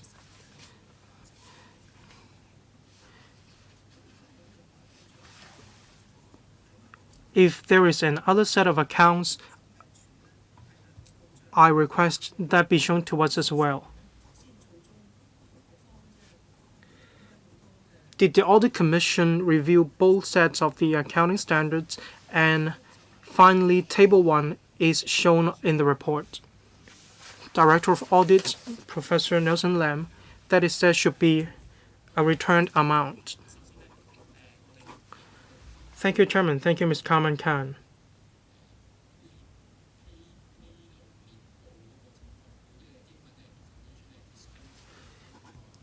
There's the presentation and disclosure in relation to Table 1.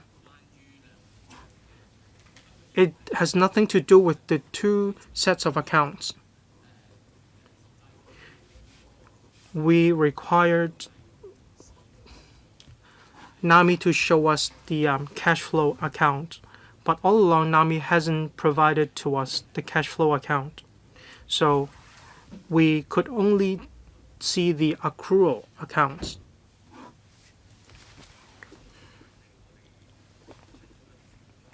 Mr. Arvin Lee,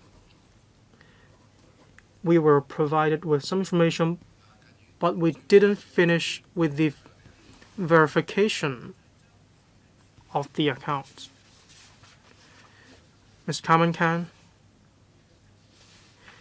well, I request the information be supplemented after the meeting.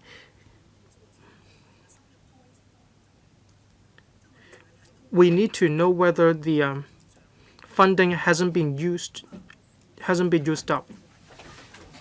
In the note, it is said that the surplus will be returned to the government. So is it possible that when all the funding is used up, then nothing will have to be returned to the government? When the surplus is returned to the government, income would equal expenditure. Can you provide more information? There's a lack of transparency. Professor Sun, as I understand, Ms. Carmen Khan wants to know whether the money provided by the government is used up. Is that the question? If so, I will ask Mr. Ivan Lee to supplement. Ms. Jenny Yu, can you supplement? Every quarter or every year,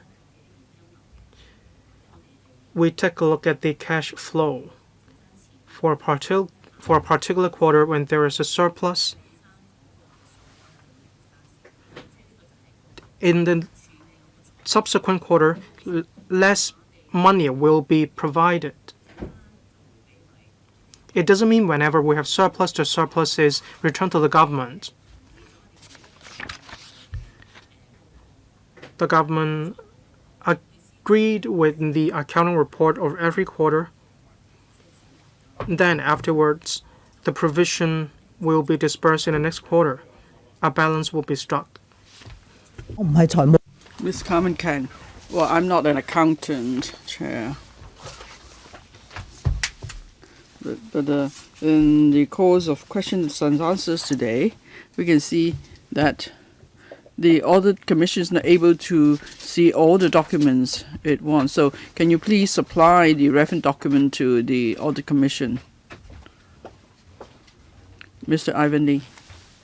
Yes, we could provide the information. Thank you. Still, I don't see that you have confirmed to provide information. We can do it. Okay, Ms. Khan. And then 1.19, a question for the Audit Commission.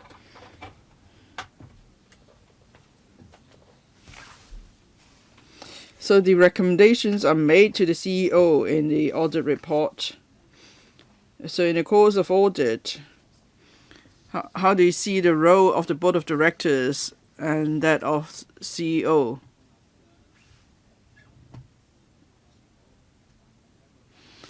Have you made recommendations to the board of directors? Because in the report, we see that recommendations are made to the ITC and the CEO of NAMI.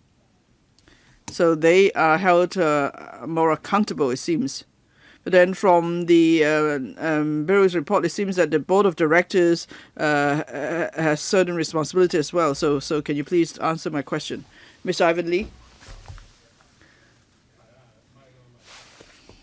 It says here the CEO of NAMI is the head of the administration of NAMI, so he has to follow up on the recommendations. But in fact, after the audit report was published, there was discussion at the board of directors, and we considered how we would follow up on each and every recommendation. So in reality, both the board of directors and the CEO have to follow up on the recommendations. Audit Commission, please. Yes, Professor Lam. Now, when we make recommendations and we prepare drafts, the convention is that we will ask relevant organizations, including their board of directors, to be involved. We will consult them. We'll get the response before we finalize the report. So these are the wordings in the reply of NAMI to us. But whether it's the R&D, CEO, or board of directors, they will all agree to the audit commission recommendations. But as the commissioner for innovation, INT said that usually we will put down the name the CEO, because the CEO is responsible for execution and the board of directors is responsible for supervision. Did you meet with the chairman of the board of directors during the audit review, Professor Lam? We don't need to approach the director, the chairman of the board of directors. We communicated through letters. So, can you provide certain information? Now, after the CEO received questions from the audit commission, is it always in the form of correspondence? Did you meet with the CEO, or did the CEO report to the board of directors? Now, the question of whether there's interview, Professor Lam, can you answer that question?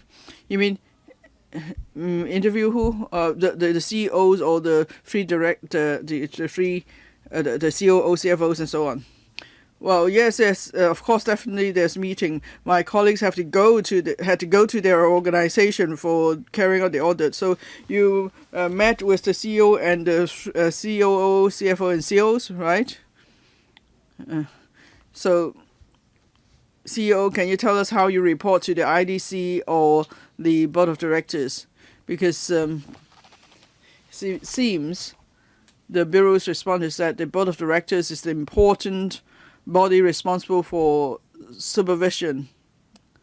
And so is the board of directors the suitable body to supervise and monitor the work of the R&D centers, if that's the position of the Bureau? Professor Zhang, Chairwoman of the Board of Directors. Well, after the audit report was sent to us, I and the Deputy Chair of the Board, the Audit Committee, and the Financial and Administration Committees held many meetings, the Finance and Administration Committee, that is. So we held many meetings.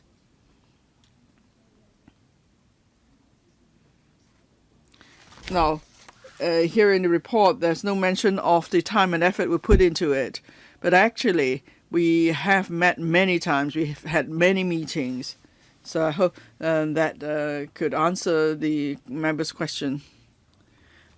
Well, Ms. Carmen Can was referring to the was referring to the relationship between the CEO and the Board of Directors and the ITC. So perhaps it's better for the ITC or the Secretary to answer the question. Secretary?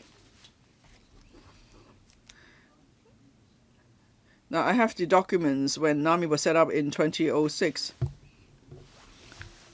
For each R&D center, there's mention of how the center should be operated. Now, these are public organizations, not the same as government departments. There's a slight difference. There are many independent legal entities and many statutory bodies and so on. Now, it's not possible for the government to micromanage each and every of these public organizations. So definitely we rely heavily on the Board of Directors to manage the relevant organization.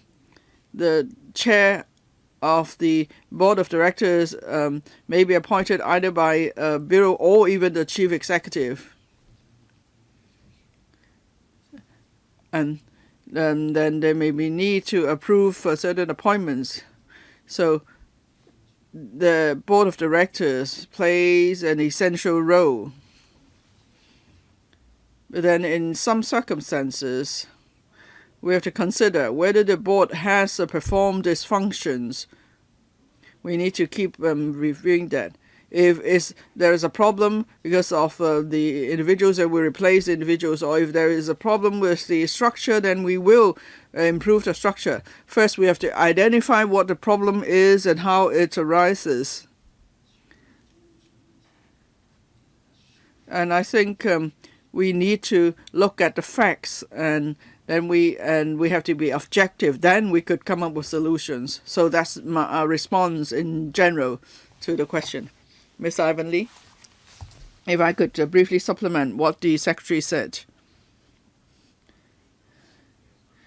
Now, there's a tripartite agreement signed with the university government and the R&D Center, and Clause 5 states clearly that the Board of Directors should perform certain management functions. There are 5 functions. One, this is to supervise and steer the direction of R&D of the center, and also is to steer the commercialization work.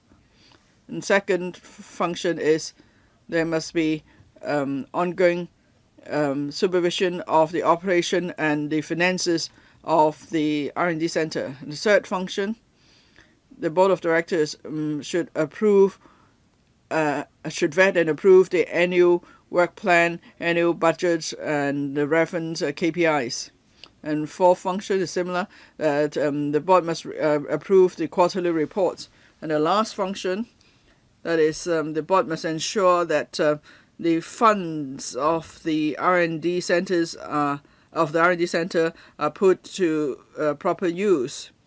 So that's the role of the Board of Directors, and it's spelled out clearly in the tripartite agreement. Thank you. Thank you. Thank you for the information. I think the purpose of the hearing is to see whether what's done is actually in line with what's stated on paper. That is, so it's okay. We need to know what the agreement is, and then we need to see whether the agreement is complied with. Now, so you receive a report from the audit And how do you follow up on that? Can you please provide a paper and show us how you follow up using a timeline? Mr. Ivan Lee, we can try to do that. Now, we meet with the Audit Commission from time to time. There are also phone calls. So we will need to spend a bit of time to prepare a detailed account. Ms. Kan, do you mean starting from the first day the audit started? No. I'm saying that just now the Director of Audit mentioned meetings with the management. I want to know when that happened. And then after the management receives the report, I want to know when it reported to the Board of Directors.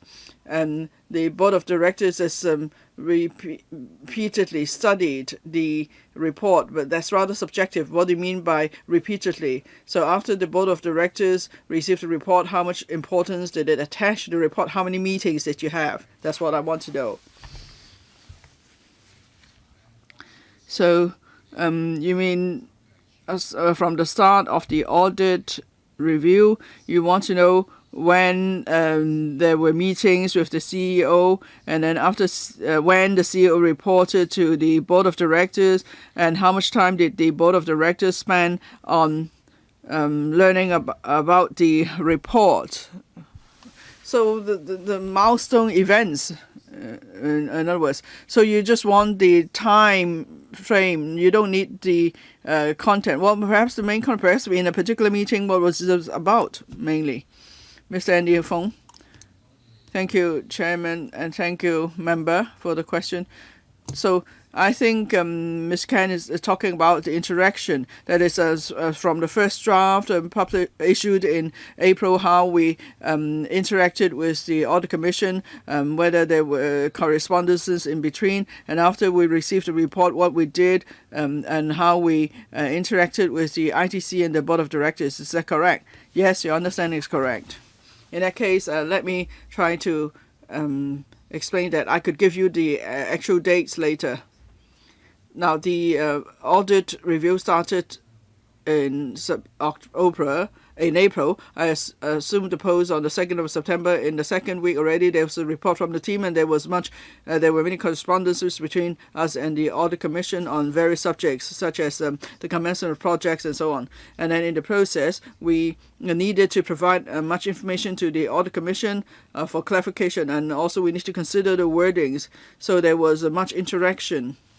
And the process lasted till September, end of September, and then that's the first draft. And in each case, we would share the content with the ITC on the major topics. And then I met with the Audit Commission the first time in October myself. And in between, there have been exchanges on clarification of figures and so on. For example, the accounting basis, whether we are using the same standards, so on. So that required interaction for us to confirm all this information to the audit. And then there were two special board meetings. And each time when the audit provided a new version of the draft report it drew conclusion on certain issues, and we try to tell them whether there's need for clarification, whether they've got certain conclusion wrong. And then eventually changes were made. In the first week of October, that is 1 month after I assumed the post, we started implementing changes for project management. As I mentioned, we issued a circular.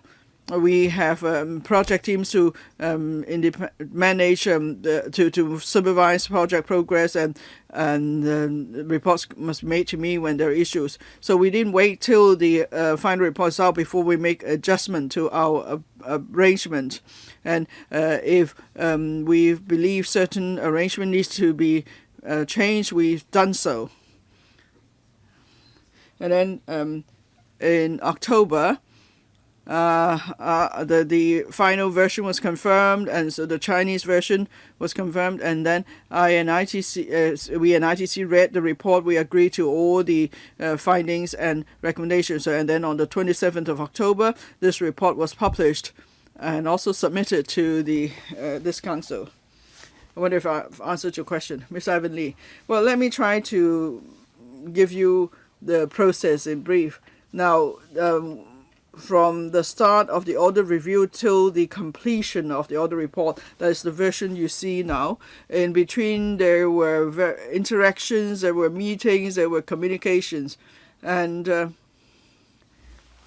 whether it's a statement of facts or whether it's a comment. Now we have made various comments and suggestions, and we thank the Audit Commission for taking on board our views, and changes were made to the draft report.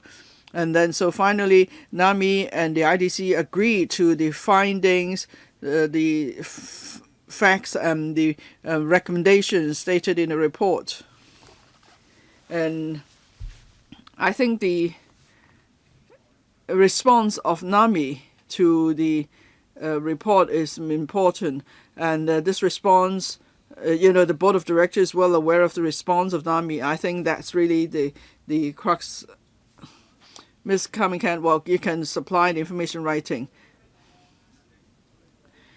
Now, because the board plays such an important function, I want to look at board oversight. I want to see how effective that is. So perhaps the CEO's account could be presented in a table, showing the timeline. Okay, you agree to do that? Fine. Well, now I'll hand over to the Deputy Chairman for sum up. Before we start the next part, I will first take a 10-minute break. Deputy Chairman, please. Thank you.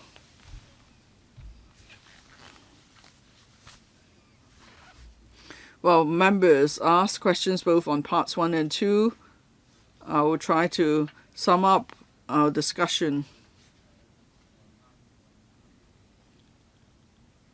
The Secretariat asked a question and the Audit Commission gave a reply. That's Gen 1. The comparison of the 5 R&D centers in terms of income and expenditure, if I may refer you to the appendix to Gen 1.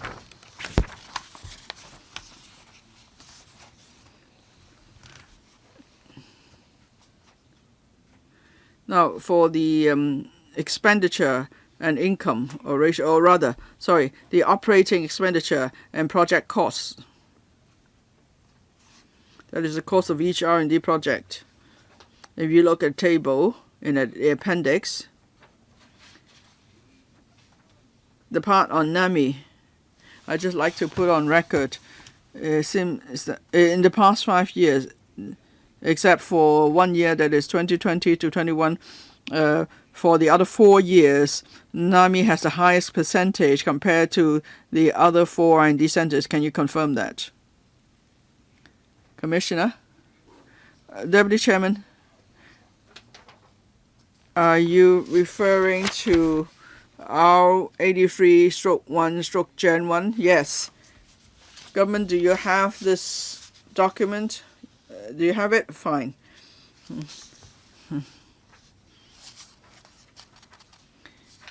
Now, this information came from our early report to the reference panel, so we have nothing to add to that. Why is it that NAMI has the highest percentage in 4 out of 5 years compared to other R&D centers? Commissioner, Mr. Ivan Lee.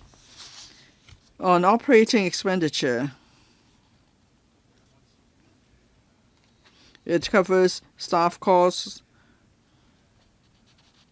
office rentals, and also one-off expenditure. For example, we mentioned earlier, in the past 3 years, NAMI has set up new thematic laboratories, and so there's need for one-off capital expenditure on procuring equipment. Of course, there are rental costs involved too, and there are also costs in protecting intellectual property. So that's why it has a high percentage increase of operating expenditure. That explains why the percentage is 74%. Deputy Chairman, I also want to ask about the figures for R&D projects in 1.16, and it seems to differ from the other figures. Say in 1.15, it says that there are 242 projects, but in 1.2 it says we have 181 projects.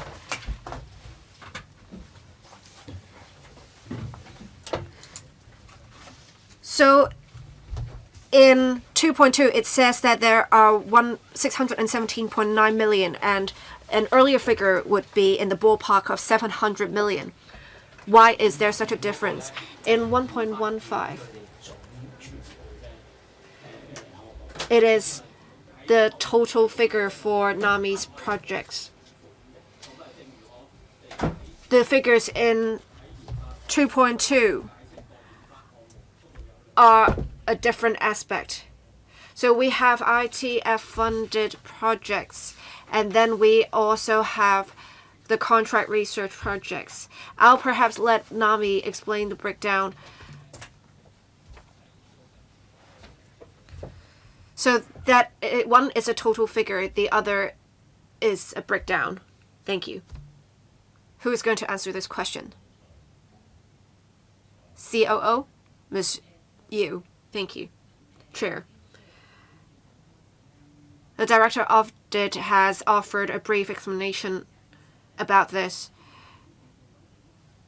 In the summary, we did talk about how many projects we did, but when we made a report to the Bureau, we need to separate RTF-funded projects and non-RTF-funded projects, that is contract research projects. Thank you. All right, Deputy Chairman, thank you.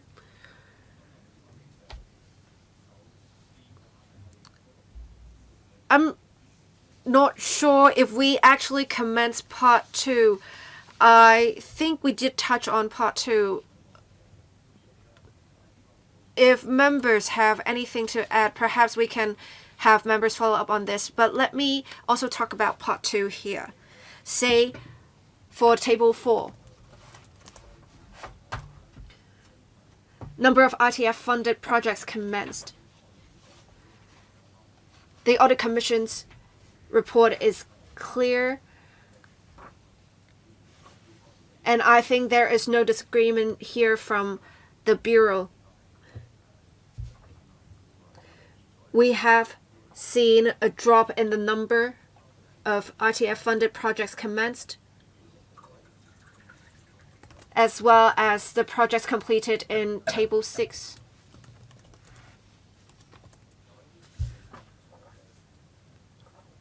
So say, for the target figures that are not met,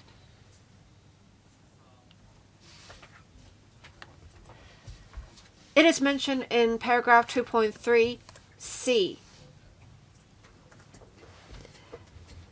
The problem was discussed in the Board of Directors meetings or the relevant subcommittees or committees. I don't see really any justifications offered. Are there any records showing the relevant justifications? All right, 2.3c. Paragraph 2.3c of the report. Who is going to answer this question? COO, Ms. Yu. Thank you. For each quarter, we will issue a report. It will be discussed at the Financial and Administration Committee as well as the Board of Directors. It may not show clearly in the records why there were less projects commenced or completed. The discussion was on a more macro level, what happened in the past few months, how the economy was doing. what measures would be implemented to catch up with lost progress. There were records on these discussions. The Audit Commission wanted us to document clearly the targets and why targets weren't met in the meeting records. We do agree with this recommendation. In future, in the discussions of the Board of Directors records, we will document clearly the reasons why targets aren't met. Thank you. I know that the Board of Directors cannot really discuss much, and they only have quarterly meetings, if they even really have quarterly meetings. We'll talk about that in part 4. Let me first ask you, how often is a meeting convened with the Board of Directors, Ms. Yu? Every 3 months, the board will hold a meeting. As for how long the meetings are, it would depend on how many projects to be discussed. It ranges from an hour or so to 3 hours. Deputy Chairman, well, you're saying that you would only do macro level discussions, so perhaps you will only talk about geopolitics and whatnot. But I think there should be discussion on the specific performance indicators. I also want to ask if there will be a specific review of why there is a lower percentage of projects commenced and completed in future. Thank you. Secretary. Let me say this. The member mentioned tables 4 and 6 for the projects commenced and completed. These are performance indicators set by NAMI, not by the government. We do understand that there is a drop, but for the government, we have mainly 6 performance indicators: 1, industry participation and industry investment, and number of companies taking part in the projects, and number of organizations taking part in the PSTS, and the number of applications for patents. As I understand, one of the targets is not met. That is number of researchers engaged under Research Talent Hub. Before, the target was supposed to be 25. The figure they had was 22, so the target was not met. The Board of Directors and the government would review NAMI's performance with these 6 performance indicators. We asked NAMI why there were less researchers engaged under the Research Talent Hub. And I expect them to do more in introducing talents. They have done much, but we want to make sure the target number of researchers engaged under Research Talent Hub is met. Thank you. Deputy Chairman. Well, I think we need to perhaps think about whether the performance indicators are accurate in the first place. Let me say on the record that meeting performance indicators set by the government does not mean anything. If NAMI can set their own performance indicators without any reference, it is not acceptable. We have seen them decreasing numbers of projects commenced or completed. This is not enough. If we are just saying what is happening, we need to do something about it. The government said they didn't need to regulate these performance aspects. if we are only relying on the government's performance indicators while not measuring the actual performance, is that enough? Thank you. Professor Sun, the government did not say that. It is because we have the 6 performance indicators that would measure more or less essentially the industry participation. But with projects undertaken by NAMI, there has to be input from the industry as well as the government. We must have regard to the actual circumstances. We do want the NAMI to take forward more projects. So we hope that they can set higher targets for projects commenced and completed. Well, that's about the situation. As for the other performance indicators, let me say this. The number of ongoing projects involving industry participation is met. The target was 55. Actually, there was in 2023-24, 62. The target for the number of companies participating in ongoing projects is also met. The target was supposed to be 75. And the actual figure is 105. Now, with the number of organizations benefiting from the public sector trial scheme, they have also met the target. It was supposed to be 41 and the actual figure was 46.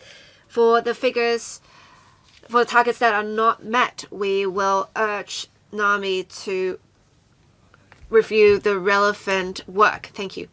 Deputy Chairman. Well, I think due to time constraints,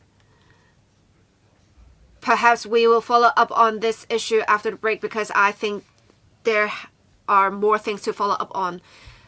Secretary, let me stress the government is not completely satisfied. We think that there are efforts that have to be praised, but there are also things to improve on. We have to be pragmatic. So we have to review what the board of directors has not done well. We have to be specific as to what they're not doing well so that we can have targeted solutions. We have identified problems and we have implemented improvement measures, but it takes time. Thank you. Mr. Andy Feng, CEO, you have something to add? Yes. Well, actually, it is a clarification. The member mentioned tables 4 or 5. The unit is the number of projects. As the Deputy Chairman said, with the breakdown of projects, there are less projects. But let us also refer to the amount of projects. Last year, we had 200 million worth of projects in different categories, that is platform projects, collaborative projects, seed projects, and PSTF projects. But for the specific categories, for some of the projects that would require industry participation, the industry wasn't doing so well, which is why that the figure was lower for the number of projects, but the amount did not have much of a hit. Thank you. Deputy Chairman. Well, let me say this. Of course, NAMI is trying to soften the blow, but then we are relying on hard figures of the Director of Audit. Let's be objective here. If the Secretary seems to be quite satisfied with NAMI's performance, we may have to talk more about the actual figures. We are also being pragmatic here. We are talking about the facts. Otherwise, there would be no point in doing this, right? Thank you. Well, let's take a 10-minute break. When we get back, we will see if the Deputy Chairman wants to talk about Part 2 exclusively or combine Parts 2 and 3's discussions. Thank you.